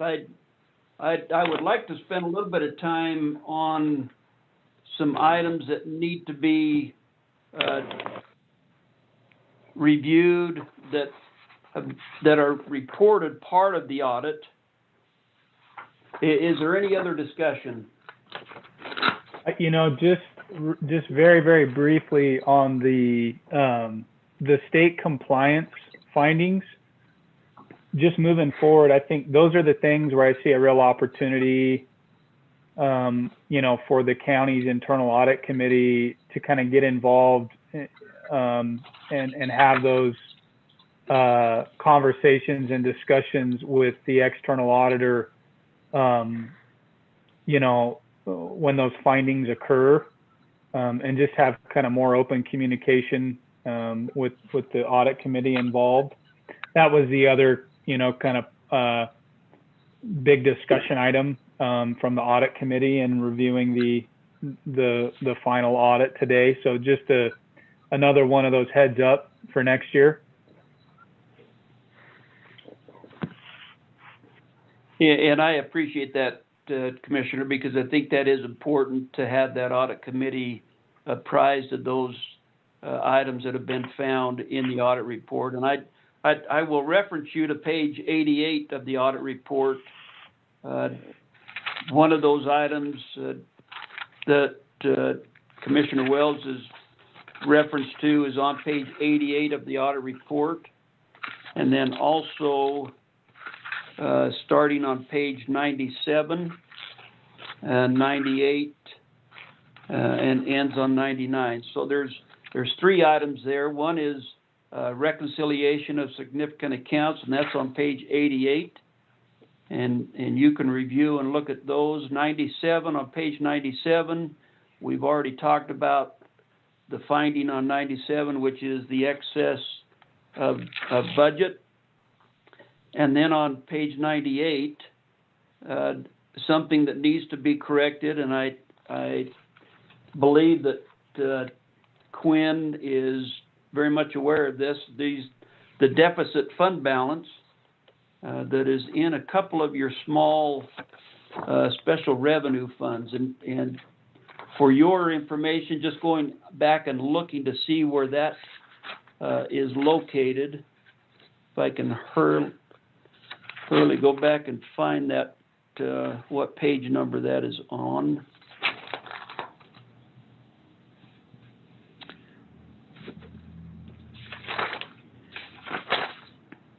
It's on page 77 of your audit report. One of the special revenue funds, the domestic violence, and then the other one is your emergency medical services. Those two funds need to have that deficit fund balance corrected before the end of the year. And maybe that has already taken place. Has that been done, Quinn or Chris, or do you know? Yeah, I thought that we'd already agreed on the EMS. So basically what we had done is paid out the healthcare sales tax to them out of Fund 40 The healthcare sales tax fund money, though, comes into Fund 36. And so we did the transfer from 36 to 40 after we paid EMS out. And so I believe I had already gone in and changed that transfer to be effective prior to the end of the year, which, you know, is just an accrual. I don't know if you want to call it payable or whatever, but I thought we'd already figured that one out. Okay, so those are two items that here again in our findings need to be addressed and taken care of. But overall, the audit process went very well, and we appreciate the opportunity to work with the county. I know it's a long, it seems like, and I'm sure that Quinn and Chris feel the same way, it seems like it's just a long, drawn-out process, but when you have other component units that you're trying to make sure that you have their financial information done, it just extends the actual filing of the audit report for the county. And I just want you to know we appreciate the opportunity to come down and present, to be able to present the information and also to be able to do the work for the county. Any other questions? Any further questions? Doug, this is Quinn. I'll say thanks for all your help and for your hard work. I know that's a big chore, and especially in a year where we had like a good portion of the time. I know you guys tried to get down a little earlier and it pushed it to pretty late. So I appreciate all your hard work, Doug. That's great. Well, thank you, Quinn. It's been an interesting year, and we might have another interesting year. So I hope that's not the case, but it's not looking good right now. So we might be in the same, playing the same ball game that we have in the past.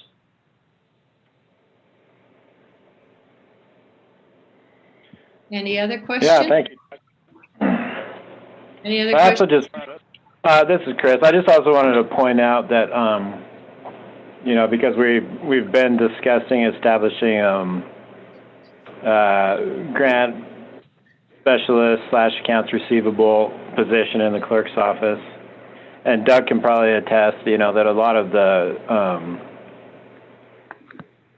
accruables and the reconciliation, you know, it is a result of kind of a deficiency in our accounts receivable system, and so a big part of the reason for establishing that position, you know, has to do with making sure that we get all those entries made in a timely fashion.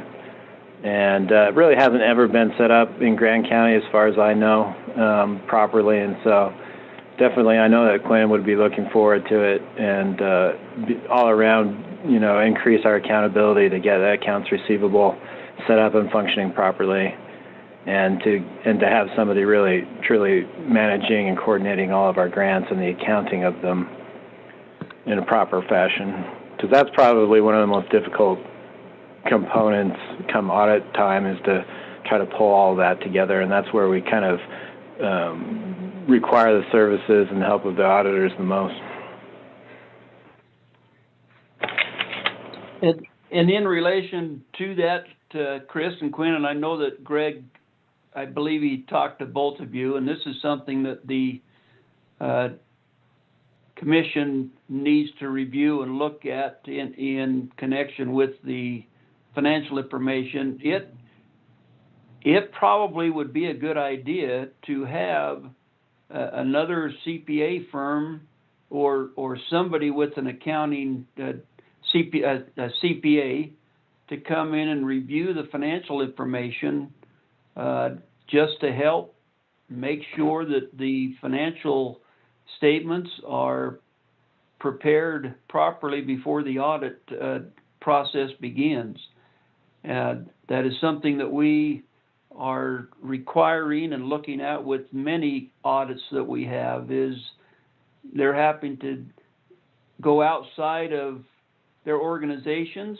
Not that they necessarily need it, but it is a requirement that you have individuals that have that knowledge, that expertise, and the skills, which I'm not saying that it's not with the county, because you do have that capability, but sometimes you have to step outside of the organization and have somebody else come in and review that those financial statements in addition to what the capability that you have there at the county.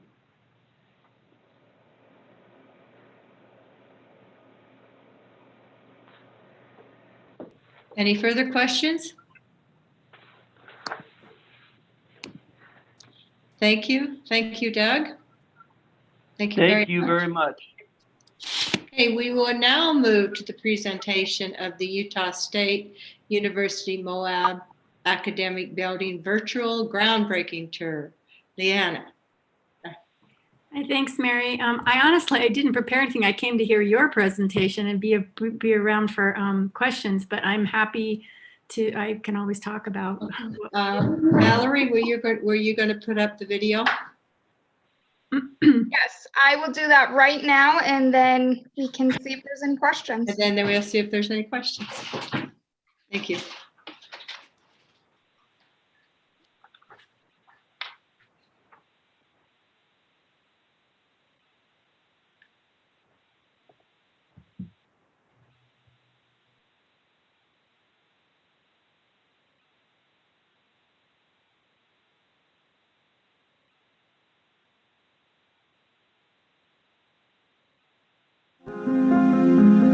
Moab. Your new campus is now under construction. Utah State University Moab's new building will bring together community education through technical certificates, accredited college degrees and programs, as well as USU Extension. This state-of-the-art facility complements its stunning location with indoor and outdoor spaces for hands-on learning experiences. This will be constructed from the ground up with sustainability at its core. This net zero energy building will be LEED Silver certified. It is designed not only for education, but also to elevate the Moab community. Hi folks, I am so excited to be here for this virtual groundbreaking of the new USU Moab campus building. We are so excited to be able to bring this project to fruition after literally years of effort by several individuals and the communities. We're especially thankful to the leadership of Moab City, to the officials in Grand County, and the state legislature for helping us secure the funding that we needed to make this new building possible. We'll be able to expand our educational opportunities that we deliver to this area, including several technical education programs, such as fabrication welding, building construction, and health professions. We are so pleased to be partners with this region in delivering post-secondary education opportunities to the community. I am excited for this new Moab campus building. It's going to have new kinds of spaces that will allow us to expand both our degree and certificate programs and community education opportunities through extension services. You know, a remote groundbreaking is not exactly what we had in mind to mark this milestone. Still, let's all look forward together to a ribbon cutting in 2022. That is going to be a grand celebration. I also wish to express my heartfelt thanks to our donors, to our partners, to our new friends who have helped make this project come to life.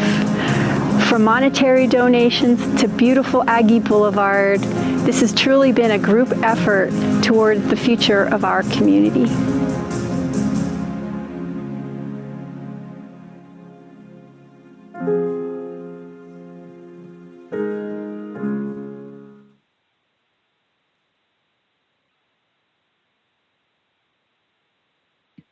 That's beautiful. Do we have any questions or comments? I'm Frank. I would like to acknowledge Chris Baird.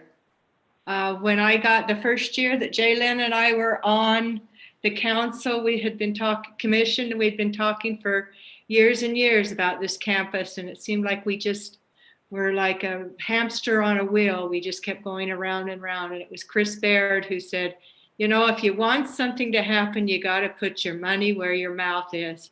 And he got it in the budget. We went to the CIB board. We're able to start the infrastructure. And now we're here. We have a groundbreaking in 6 years, while we had been talking about it for 20 prior to that. So thank you, Chris. Thanks, Mary. Anyone else? Very exciting. Something's going to help Moab. This will be economic diversity. This will diversify our economy. So thank you very much. May I just put in one little plug about how, you know, and thanks, Chris, and for all you guys, it's the road now to Utah State, right? Aggie Boulevard. So thanks for the road. But also I want you guys to know, especially in terms of economic development, that we're now, you know, we do technical education. My predecessor, Steve Hawks, worked with soft money to try to get current technical education up and running here. You know, he had the vision because it's the right thing to do. That's what we need to do for our folks. And now we have legislative support to do that. We're officially providing technical education, and our programs are growing. We'll, you know, like the president said in the video, we'll have new spaces in the building. So I'm really excited for that. And so as you're thinking for economic diversity moving forward, like what those industries might be, you know, keep us in mind, because we can train those folks, you know, local folks for some of those jobs. Yes, thank you. Anyone else? This is exciting. Thank you. We are to our action items. Item F, approving the airport property lease and license agreement with Aspen Helicopter Operation, LLC, and mutual consent to terminate lease with Pinnacle Helicopter LLC for hangar number 4 at Canyonlands Regional Airport. Andy. Good afternoon, County Commissioners, Madam Chair, staff, and guests. The agenda item is to transfer. We have a new agreement with Aspen Helicopters, but basically they are taking over the ownership of the existing Pinnacle hangar. And so we are just, with background, the hangar was actually constructed in 2017. We did have a 30-year agreement at the time. With the new agreement and a new lease agreement that we've developed with the county attorney's office, we did offer a 30-year agreement with them since there were changes, and we would just like to have it approved. We have all documentation as well, so unless there's any questions. Are there questions? I just have one quick update because I talked to the new owner, Aspen Helicopter Operations, their attorney just at the start of the meeting. They do have some concerns because we, of course, have CIB required documents recorded against the airport property as part of our 2017 expansion. So he would like us to approve this subject to final approval by the county attorney and the airport director, because we haven't integrated any of those CIB documents, and he wants to see some integration of the master lease agreement. So I have no issues with that. And Andy did update the administration's office, but I don't know if you guys have it. So the agenda summary where it says hangar 4 should be 84. Yeah, I was reviewing it today and realized it should be number 84, not number 4. So what were the two things you wanted in motion, Christina? So the recommended motion would stay as written, but it would say hangar 84. And then at the end, subject to final approval by the county attorney and airport director. Subject to final approval by, okay, county attorney and health. Do I have someone willing to make a motion? I'll make that motion, Mary. Thank you very much, Jalen. I move to approve the airport property lease and license agreement with Aspen Helicopter Operations, LLC, and mutual consent to terminate lease with Pinnacle Helicopters LLC for Hangar 84 at Canyonlands Regional Airport, subject to final approval by the county attorney and the airport director. Thank you. Lynn, do I have a second? Second. Seconded by Gabriel Wojtek. Discussion, questions? Seeing none, I'll call for a vote. All in favor, say aye and raise your hand, or both. Aye. Any opposed? Motion passes unanimously. Thank you. Thank you, everyone. Back to my agenda. We are now on item G. Approving CARES Act grant allocation to special service districts, nonprofits, and local businesses. Christopher Kaufman, Treasurer. Elaine Geisler, Economic Development Director. Thank you. Thank you, Mary. Are you able to hear me? You're cutting out a little bit.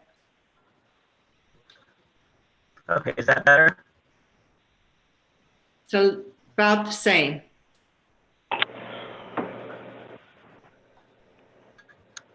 Go ahead, Kristen. We'll see if we can hear you. Okay. Okay, this might be better.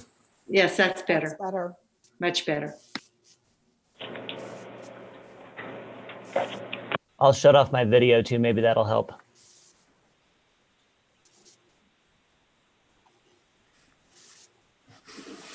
Are we good to go now? Yes, we're good to go.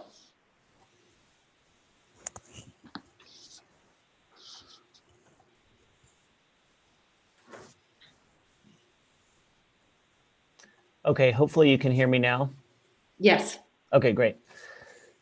So at the prior commission meeting, the commission approved approximately $530,000 in funding for a grant program that would be using CARES Act funding that was originally given from the federal government to the state, and then the state passed it on to counties and municipalities. Just quickly, the amount that we're going to be talking about today is slightly less than the amount that was approved, and that's because Castle Valley's amount got reduced a little bit in their last payment.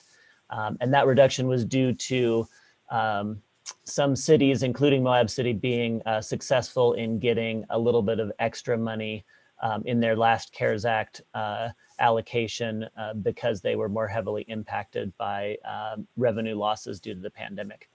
So the total funding for the grant program is $529,834.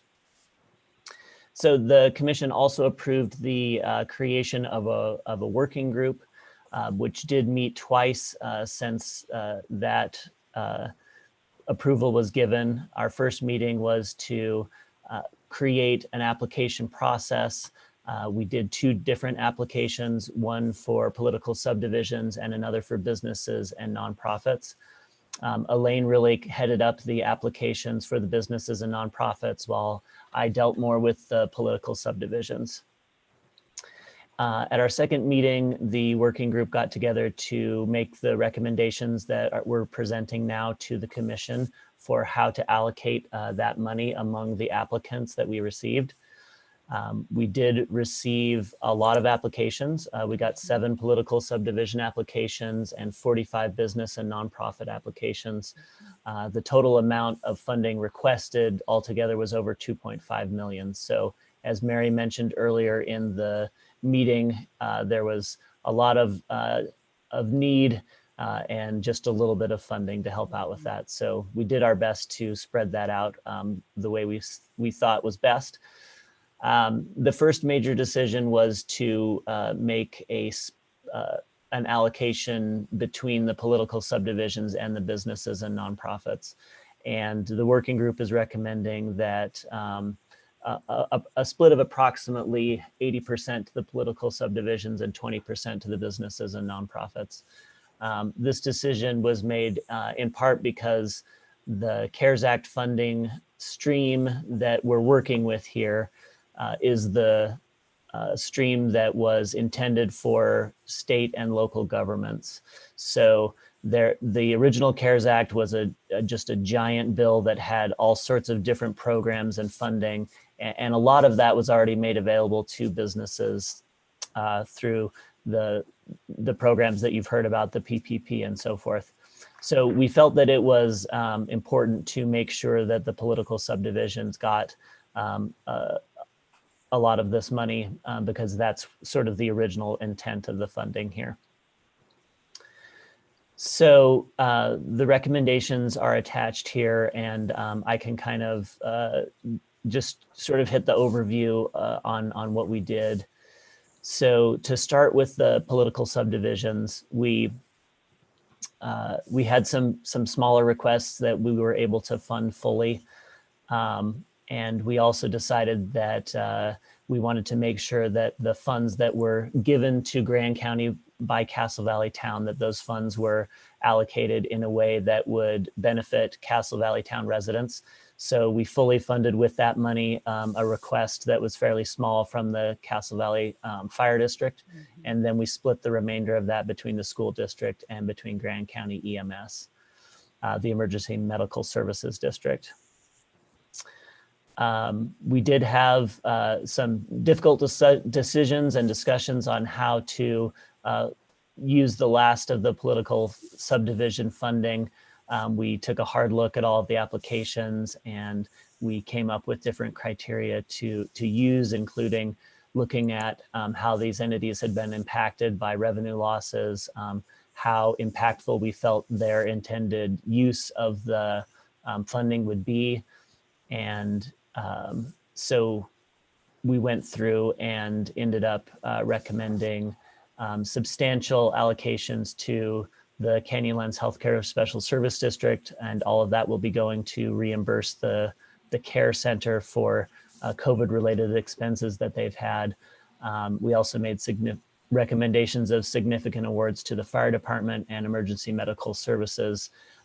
We felt it was important to make sure that our first responders were getting what they needed.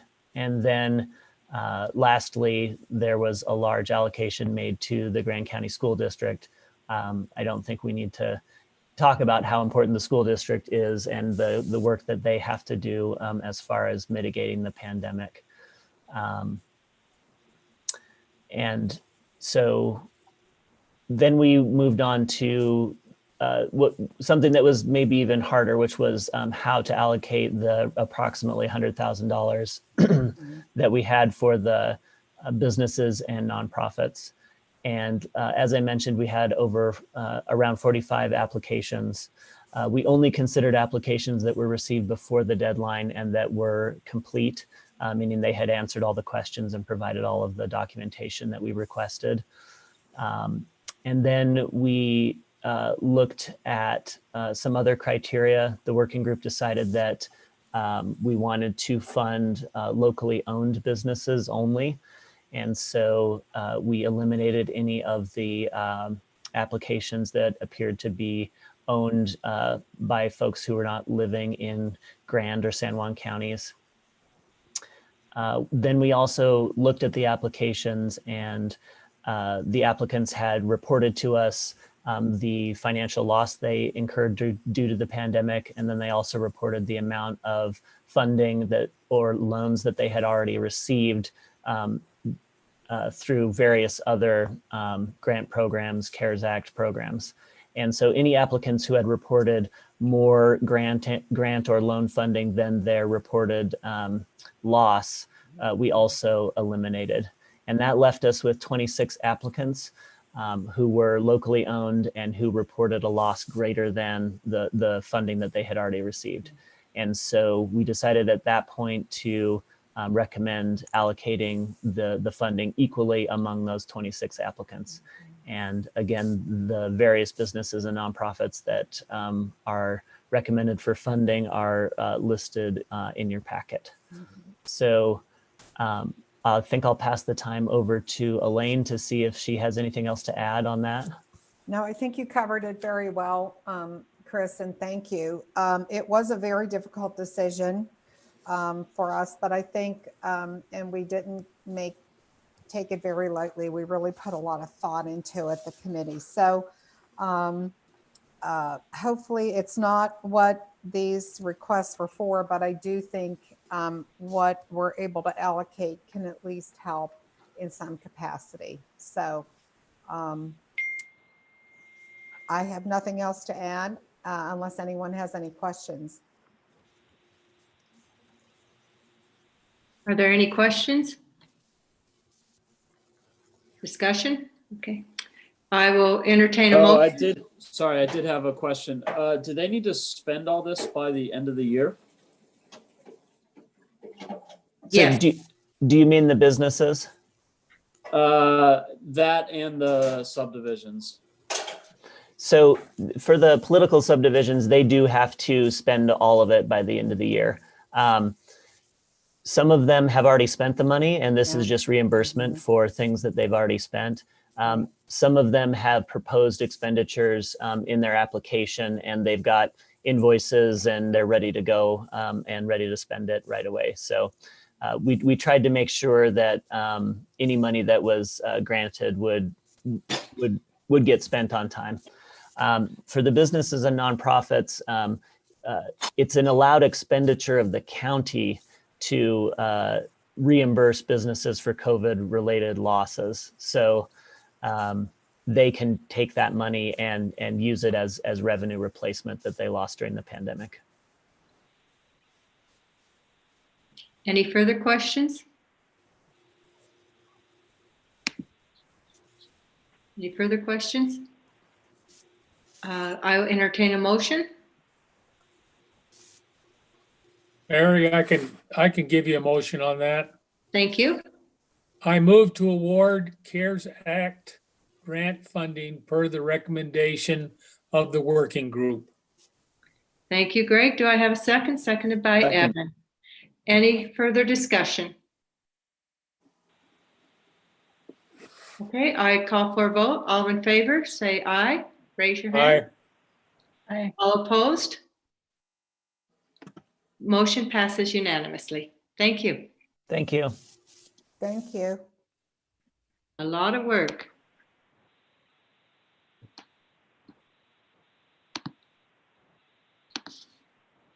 We are to agenda item H, approving fiscal assistant agreement with Utah Division of Park and Recreations through their non-motorized trail matching fund program to reimburse the county up to $11,235 in expenses. Maddie. Hey everyone.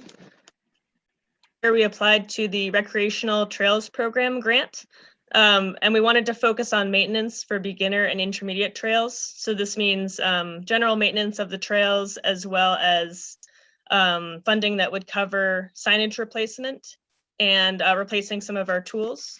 And so we have been offered an award of up to $11,000. And the total estimated project cost is about $23,000. Use, our employee hours for and volunteer hours. Thank you. Sure. Questions? Seeing none? I didn't. This includes more than just the corral, right? Yeah, this is for any beginner or intermediate level trail, and also any trail that's quote unquote close to home, which includes like Jackson Trail or something like that that's close enough to the community to get a lot of use. So for example, right now we're working in the Brands on Lazy Easy. So that would count. Most trails in the Clonzo network would count. Mini trails at Klondike and Navajo Rocks would count. So it covers a general maintenance grant. Thank you. Any other questions? Thank you, Evan. I'll entertain a motion. I would move to approve the fiscal assistant agreement with Utah Division of Parks and Recreation through their non-motorized trail matching fund program to reimburse the county up to $11,235 in expenses. Motion by Evan. Do I have a second? Seconded by Gray. Discussion? Seeing none, I'll call for a vote. All in favor? Aye. Aye. All opposed? Passes unanimously. Thank We you. are now to approving amended job descriptions for the Community and Economic Development Specialist position to remove economic development duties retitled to Planning and Zoning Administrative Assistant, reclassification of the pay grade from 9 to 5, and approving recruitment and hiring. Renee. Good afternoon, Commission, or good evening. Why I am bringing this job description to you now instead of waiting until the next meeting after we approve the budget is this role is currently filled as a temporary hire with Olivia in the Planning and Zoning Department. And she is going to be leaving at the end of 2020.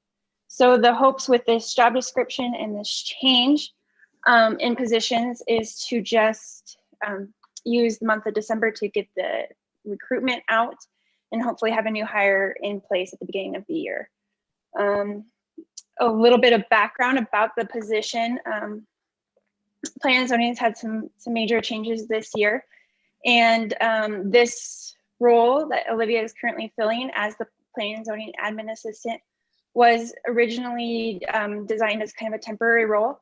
And it's kind of been determined that this will be kind of the best use of a third staff in the office.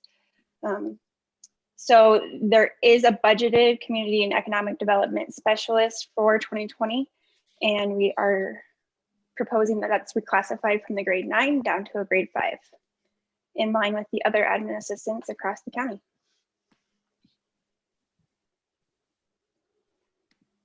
Questions? I'll entertain a motion. Mary, I can make a motion here. Thank you, Gray. I move to approve the retitle and the amended job description for the Planning and Zoning Administrative Assistant. Reclassify the pay grade from a grade 9 to a grade 5 and approve the recruitment and hiring to start effective December the 2nd, 2020. Thank you, Gray. Do I have a second? Seconded by Rory. Discussion? Yeah, Renee, you said that the Planning and Zoning Director was part of this decision in coming to this? Yeah, absolutely. So we started kind of talking about this position change at the during the beginning of the budget season, and decided that this would be the best position to help out the department. Great. She was just unable to hop on today. And Olivia currently holds this position? She does, in a temporary capacity. We did it as an emergency hire, just to kind of help out the department during the pandemic with some staffing changes. And Olivia will be leaving at the end of 2020. So do we need to make this effective after her departure, or is this, will she be experiencing a grade change? She will not. She's currently at the grade 5. Okay. Or the position is currently at the grade 5.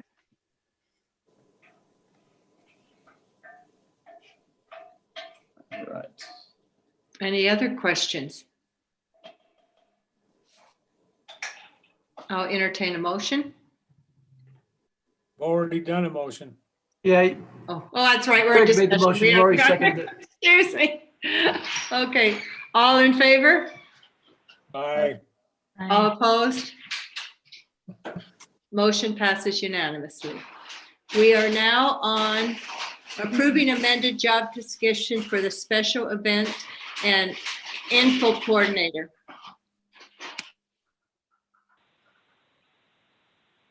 Mary, coordinator. Okay. Info coordinator position retitled to business development specialist in the economic development party, reclassifying the pay grade from 7 to 6 and approving recruitment and hiring. Renee.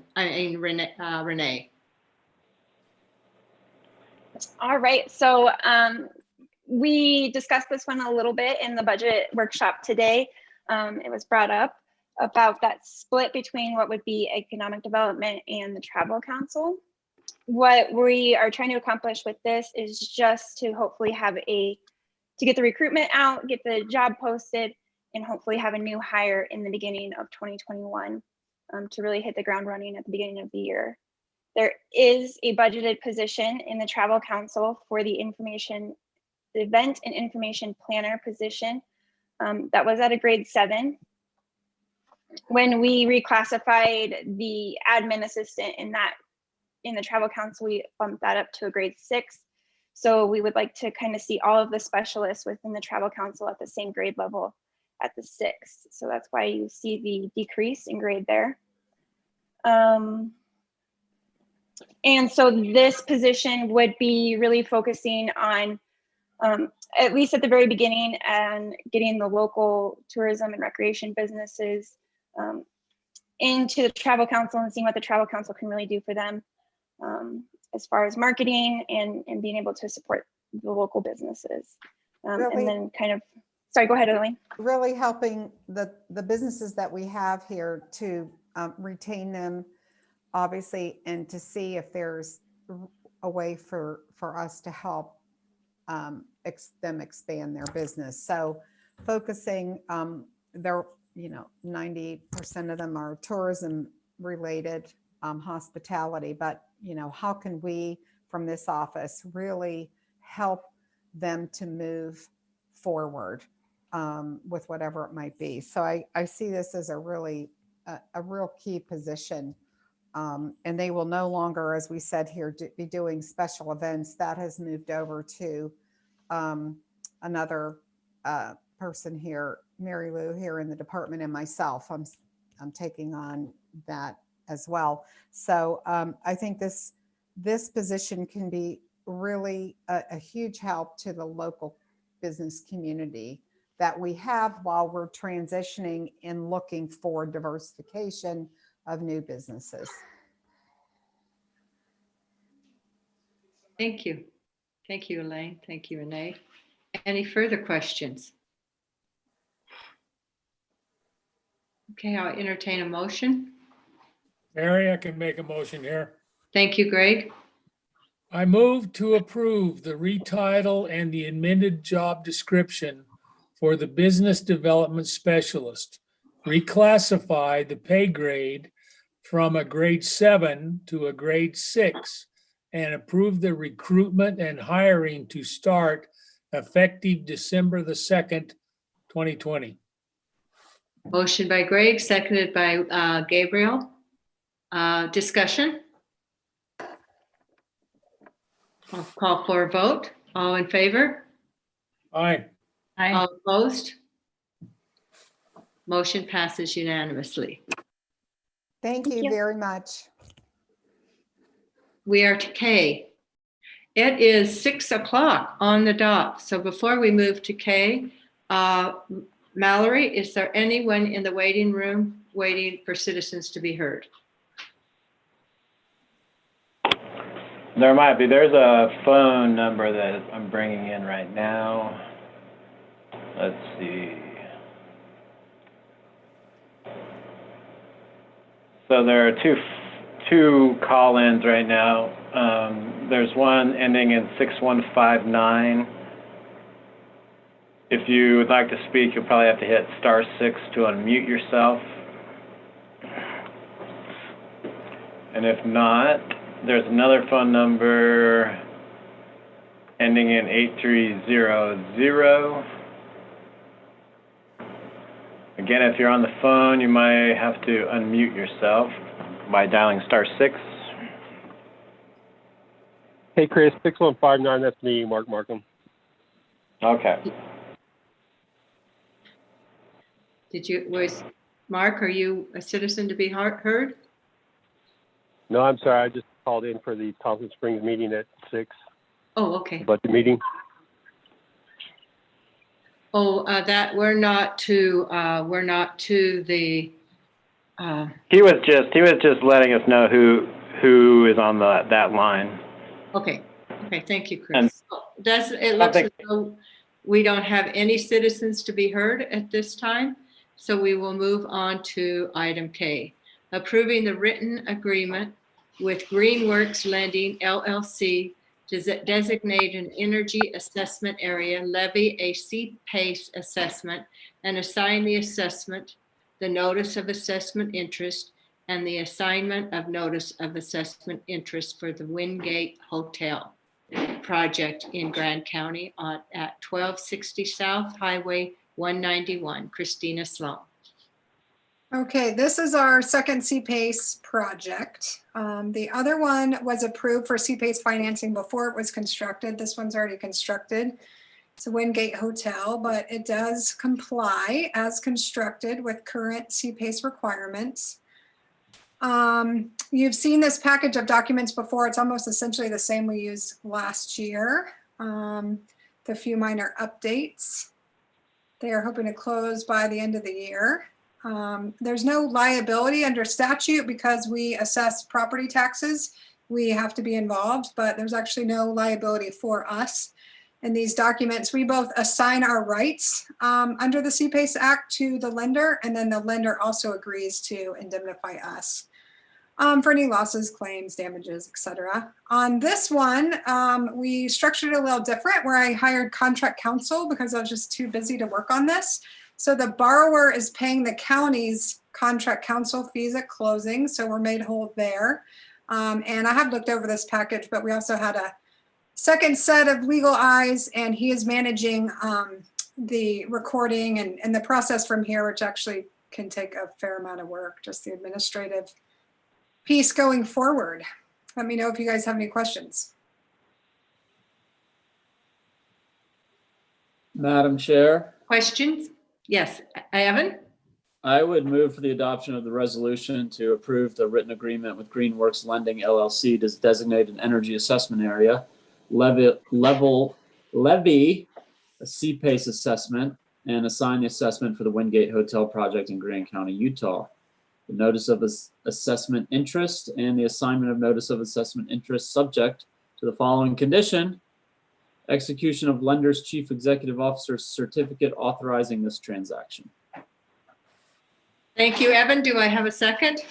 Seconded by Greg Halliday. Discussion. Okay, I'll call for a vote. All in favor? Aye. Aye. All opposed? Passes unanimously. Thank you, Christina. We are now to item L, approving requests for qualifications for lobby and legislative consultant services and appointing a selection committee. This is Christina and I. As I mentioned in my report, I already started discussing with the city how we can work together to better lobby, and I think we need a lobbyist to help us move forward. So, Christina, do you have anything else to add? No, I note in the agenda summary that's very typical. I'd say all the players, city and counties who get stuff done up north have private lobbyists, so it's very typical. You are approving a request for qualifications, so that's a little different than most of our procurement procedures in that it's not a bid or a proposal. We're really focusing on qualifications here, and then we'll negotiate a private contract with the lobbyist or lobbyists of our choosing later. And so that's why you have the selection committee also as part of the approval process tonight. I do have 6 individuals, and I've just come up with those. That's my recommendation. Y'all are welcome to sub in or change that. There is 6, so that's not an odd number, but I expect that group would work together to nominate a lobbyist or 2 that would be acceptable to the commission. Then of course the commission would approve a contract with that lobbyist at some point, but it is a little bit different process than we're used to seeing. I drafted this RFQ, and I did get a couple of RFQs from other communities, one city, one county.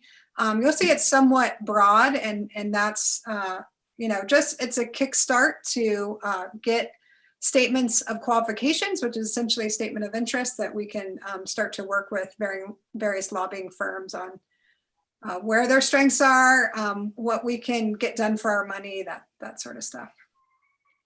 Thank you, Christine. I'm very excited. I think this is a good move for Grand County. Any And- other questions? Yes, Curtis? I think the RFP is well written, and or RFP, RFQ, whichever acronym we're using for this one. And yeah, I think regardless of the issues, it's just really important to be engaged at the legislature, and so I think it's good. Thank you. Are you ready to make a motion? Who's ready to make a motion, or is there more further discussion? Questions? Okay. Does this call out any of the lobbying goals for this year?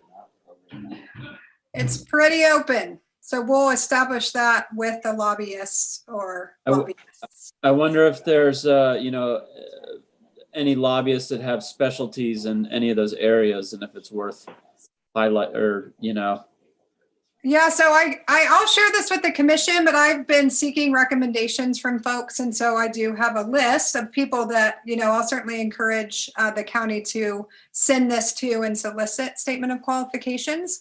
And then, yes, I think that's absolutely true. So, one firm might be a great fit on ATV reform, and another firm might be a great fit on TRT. And so those are the types of things we'll work with them once we get the qualifications in the door.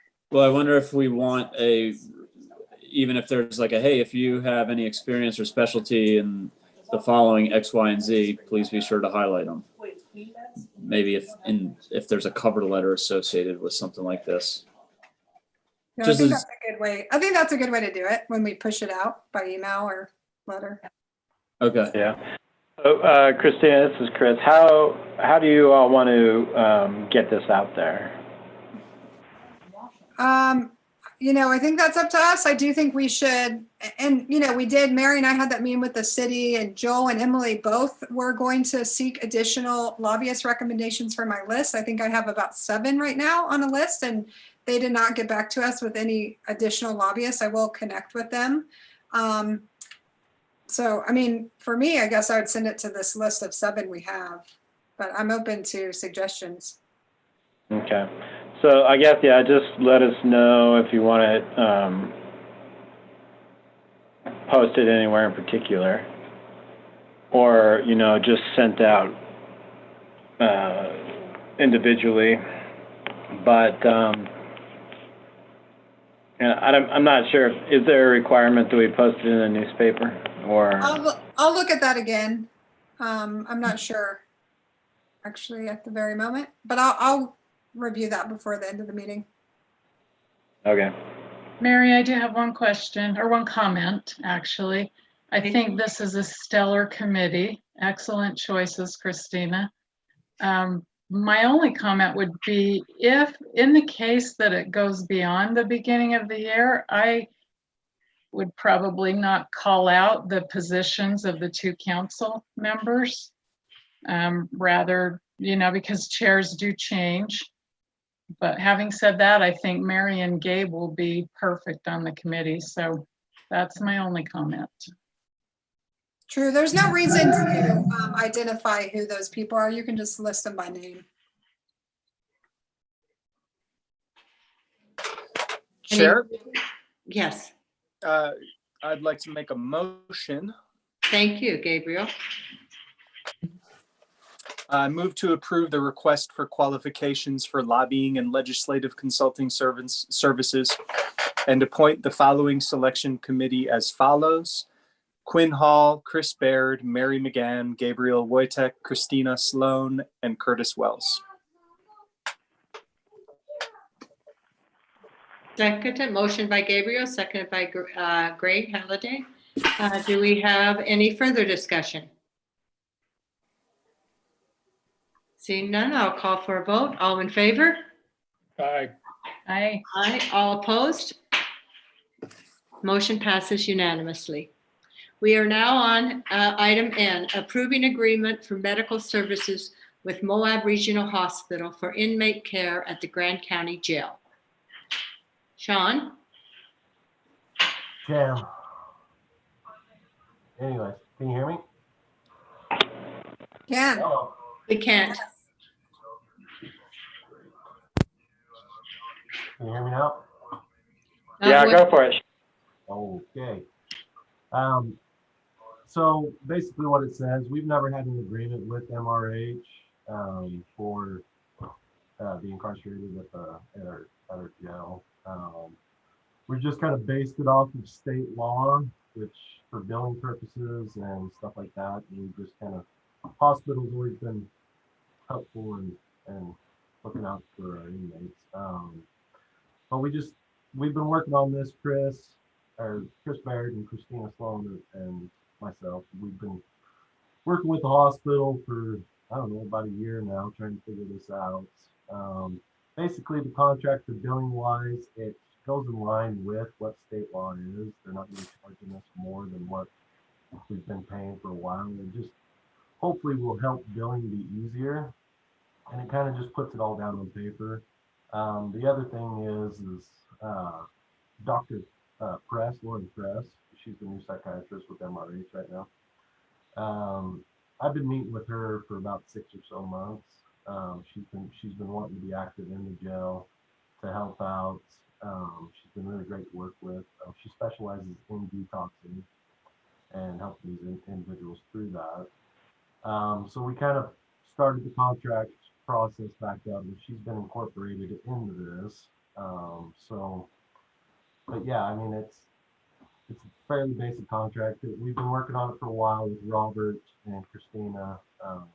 So, I mean, if there's any other questions, I mean, Christina could probably answer the legal side of that stuff. But yeah, it's more or less what we've been doing. We're just putting it down on paper now.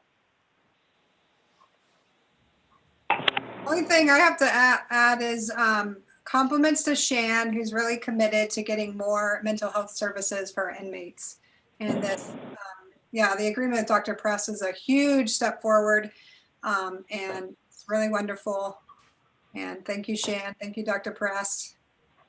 Well, thank you, MRH. And that's one thing we've been kind of hoping on, because I mean, and if you look at cost wise, a lot of what the county spends on for the ER visits is for detoxing. So if we can if Dr. Press comes over and she's helping, and we have a nurse now that's been as part-time, and she's been helping, she's been great. Hopefully we can alleviate some of the cost of taking these individuals that are detoxing to the ER where there's substantial cost involved. So hopefully it works out, but yes, it's great that we're starting to see more mental health come to this area. So. Yeah, Dr. Press is great. Yes, any questions? Any further questions? Yes, Greg? I can make a motion here. Thank you, Greg. I move to approve the agreement for medical services with Moab Regional Hospital for inmate care at the Grand County Jail. Motion by Greg, seconded by Rory. Discussion? Seeing none, I'll call for a vote. All in favor? Aye. All opposed? Motion passes unanimously. I think this takes us to consent agenda.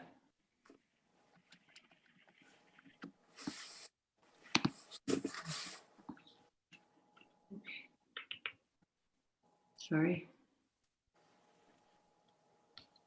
Okay, the consent agenda ratifying the chair's signature on sandflats.org Uniform Domain Dispute Resolution Policy, UDRP. Approving one-year contract renewal with Tempus Nova for Grand County Office Technology, G Suite for Business. That's the consent agenda. Mayor, I can make a motion here. Thank you. I move to adopt the consent agenda as presented and authorize the chair to sign all associated documents. Thank you. Thank you, Greg. Do I have a second? Seconded by Gabriel. Discussion? All in favor? Aye. Aye. All opposed? That passes unanimously. We are now to calendar items. Okay, our next meeting is on the 15th, and we actually have quite a few public hearings that are scheduled.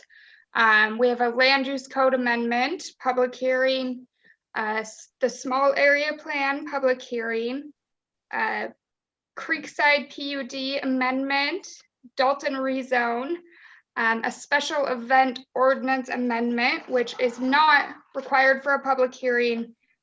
But you all have previously decided this would be best to make sure we're gathering public input and transparency.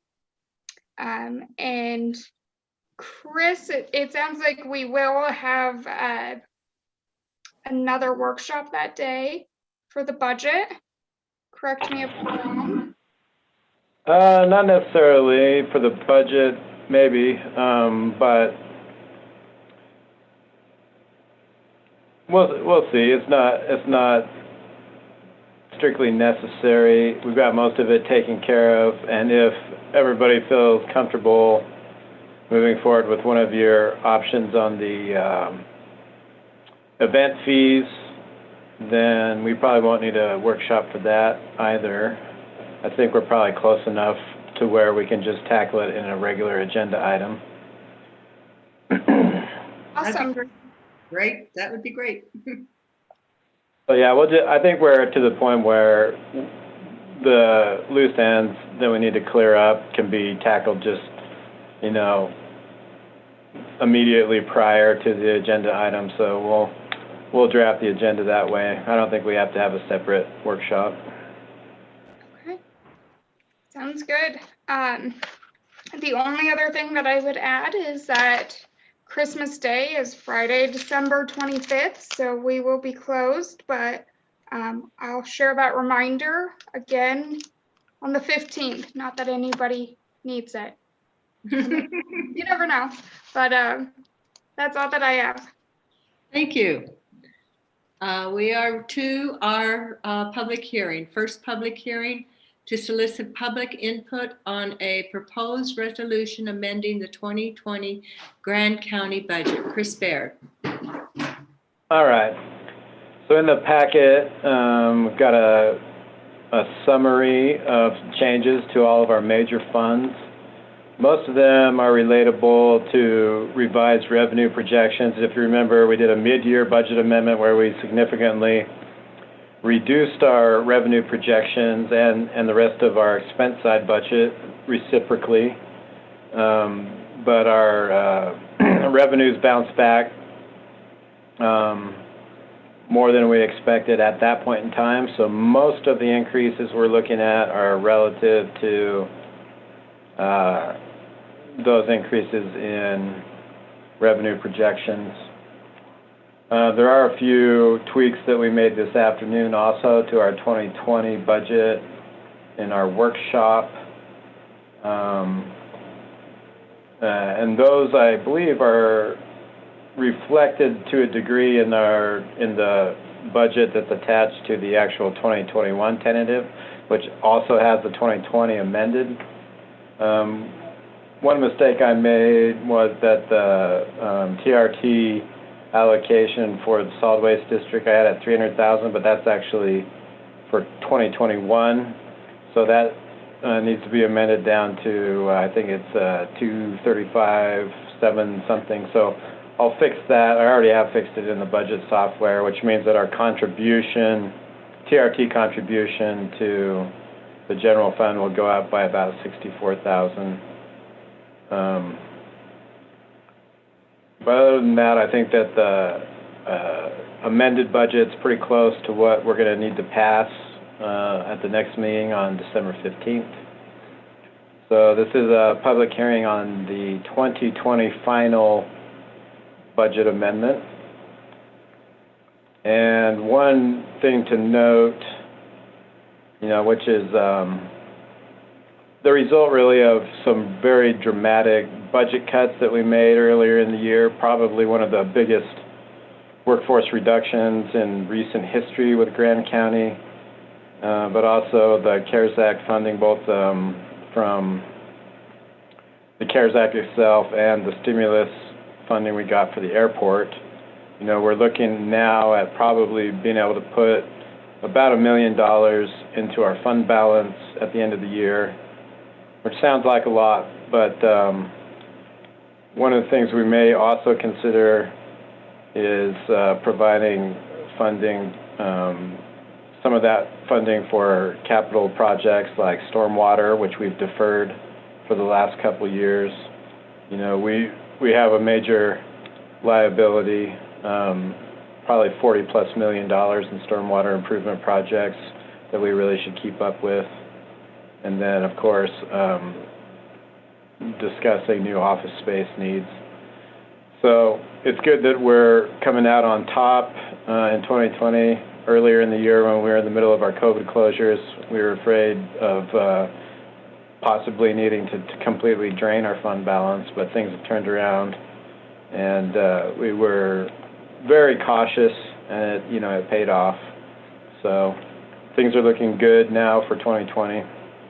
I'm feeling pretty confident in how we're going to close the year.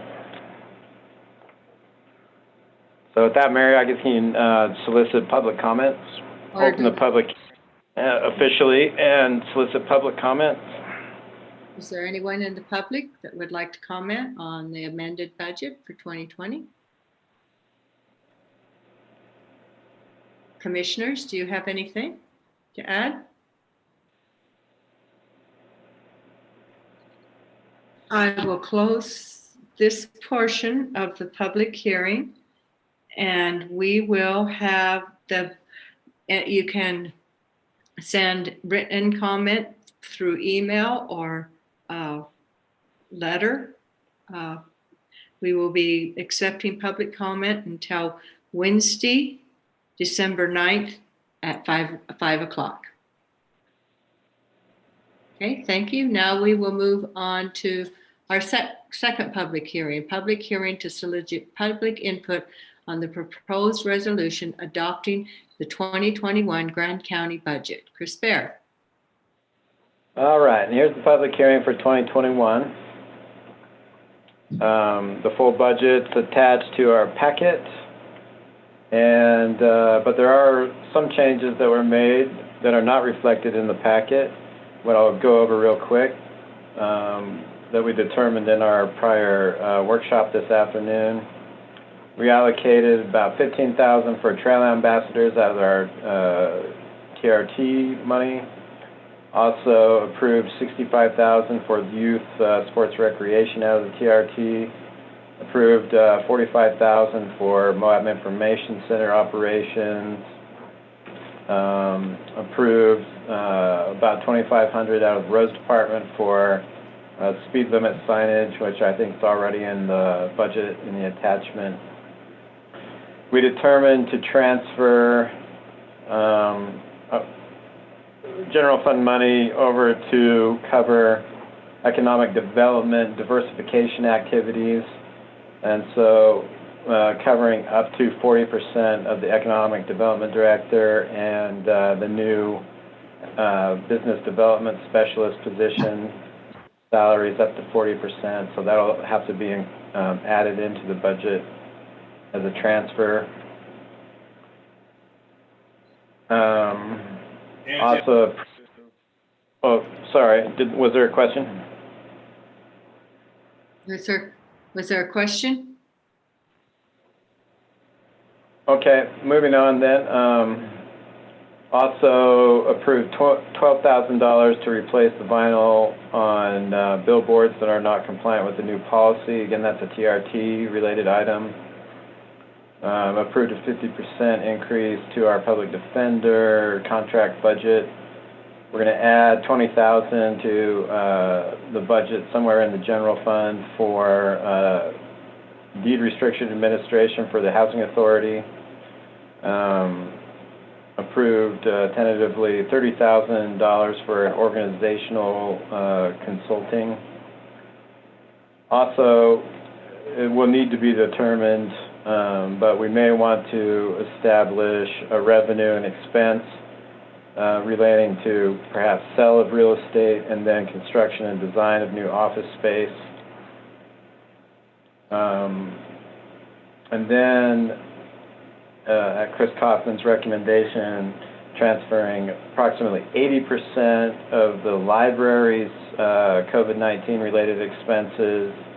Actually, this is a 2020 item, but I forgot to mention it earlier.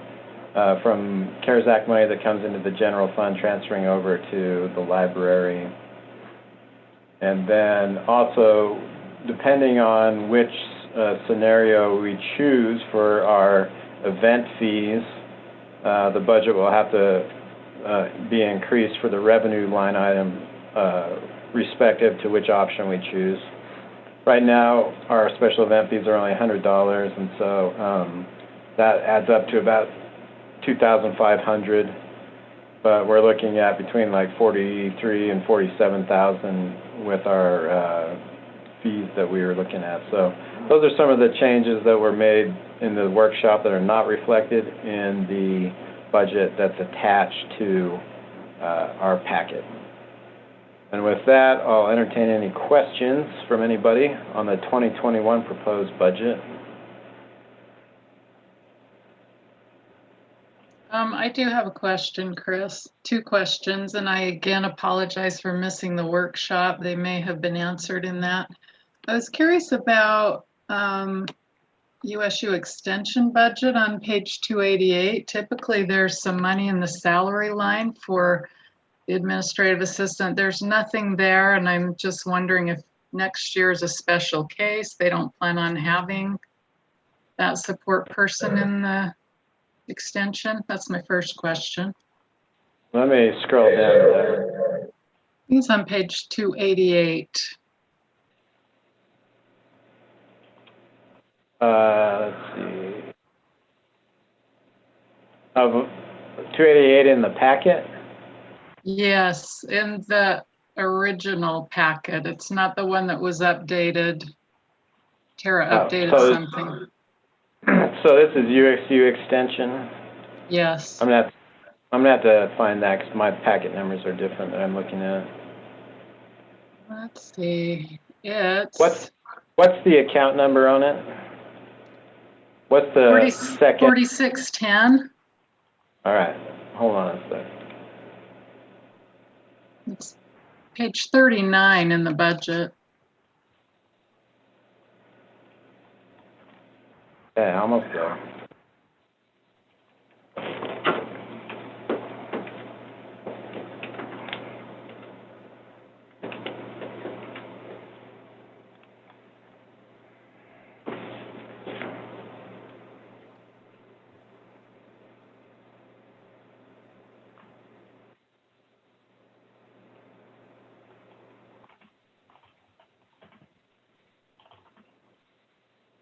Okay. So what happens with this one is that the way that our budgeting software works, because they're not Grand County employees, we can't plug the salary and benefits in as we normally would because it works off a table that's imported from our payroll system. And so in this case, what I did is I took the salary and benefits and I put them in capital improvements and capital equipment just to get those figures into the budget.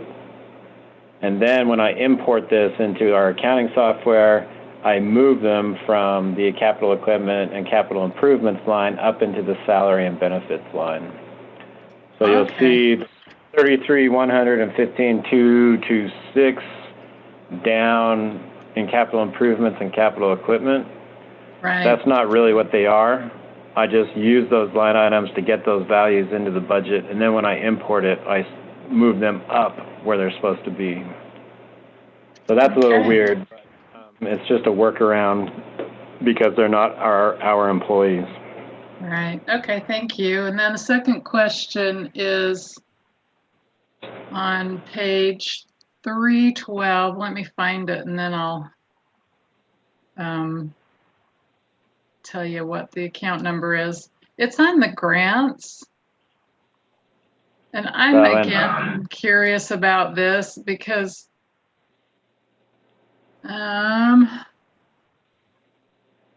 where is it? I think we have the right page. Maybe not, but there were grants. Oh yeah. Mapping grant, it reads 65,407, and there's, a half dozen that have been reading the same for the last 3 years. And so I'm just wondering about that. And then below, there's expenditures, I believe, that are equal to what's being listed as revenue. So just curious. Yeah, so those are balances on grants that we've had for a long time. And the GIS mapping grant is money that we got for mapping the township corners. And it's really on Lucas Blake, our surveyor, to make use of that money and do that work, I think. And he indicated, a year or two ago to me that he would be using that money to do the work that it's intended for. Mm-hmm. That money's been sitting there for as long as I can remember. And I think Dave Bond got that money a long time ago. So that's what that's for. But a lot of these grant funds, either they're what's money that's left over from a grant that we got that hasn't been spent and is just sitting in the fund balance of these accounts. So some of them may just need to be retired and moved to the general fund. I don't know, but they're just leftover grant money. Okay, thank you. That hasn't been spent yet.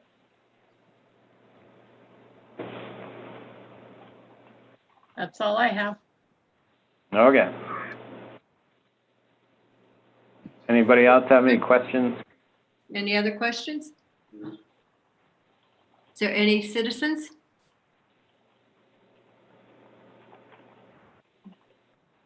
This public hearing will remain open until Wednesday, December 9th at 5 o'clock.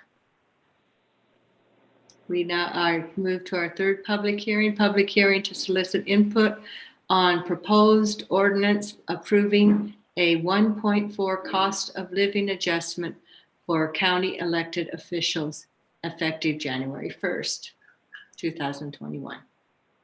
Okay, so there's a cost of living adjustment built into the budget for every employee in the county, including elected officials. However, state code requires a public hearing if we're going to adjust elected officials' salaries.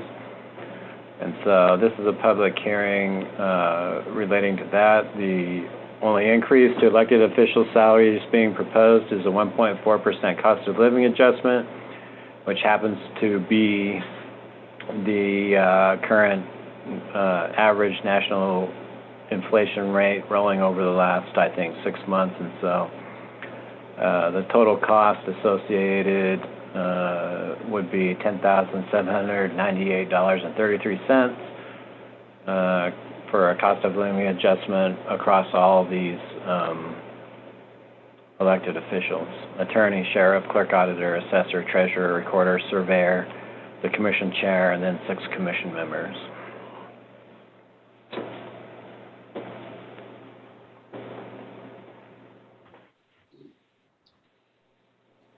Any questions?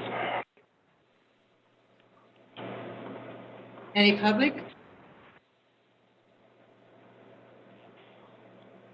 This public hearing will remain open until Wednesday, December 9th at 5 o'clock. Thank you. We are at the end of our agenda. I will adjourn this meeting, but stay on. Mary, let's see, we do have Thompson, but I did request also a closed session. Did we do, oh, okay. I didn't, okay. Thompson's, do we want to recess? Is that what we would call it? And then do Thompson Springs? And then Yeah, maybe if we could recess, do Thompson, and then come back, and if the commission's up for it, a closed session to discuss potential purchase or sell of real estate and professional character and competence of an individual. Okay, we will recess this meeting, general meeting of the Grand County Commission, and open up our Thompson Springs Special Service Fire District Board meeting.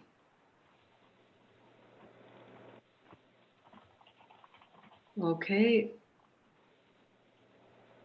Public hearing. I mean, okay, I'm reading it on my phone. Do we have any citizens to be heard? No citizens to be heard. I would entertain a motion to approve the minutes for November 17th, 2020. Madam Chair? Yes. I would make a motion to approve the minutes for the Thompson Special Service Fire District for November 17th, 2020. Thank you. Do I have a second? Seconded by Greg, motion by Gabriel, seconded by Greg. Discussion? Seeing none, all in favor of approving the minutes? Aye. Aye. All opposed? We are to ratification for payment of bills. Does someone have those bills in front of them?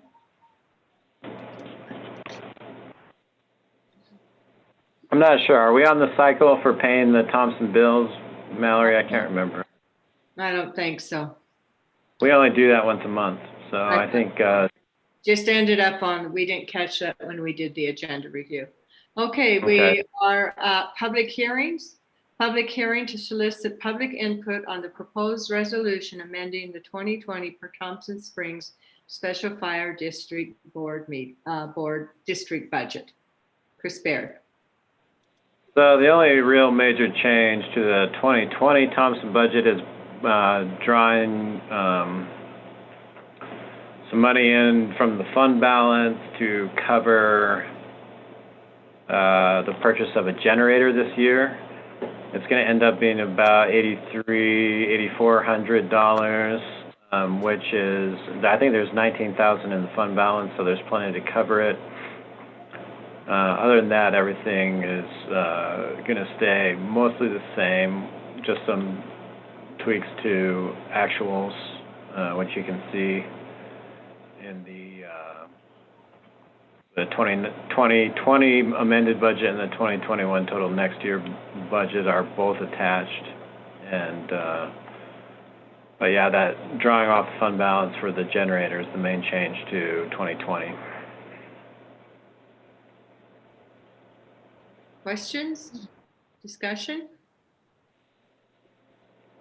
Public hearing, public comment? This public hearing will remain open until 5 o'clock on Wednesday, December 9th. Public hearing to solicit public input on a proposed resolution adopting the 2021 Thompson Springs Special Service Fire District budget. Chris Baird. Okay, and then the 2021 budget's going to be very similar to all past years. Total is $28,170. So nothing really notable about it as compared to with any previous years. We're still, Grant County is still more or less funding this district almost in its entirety.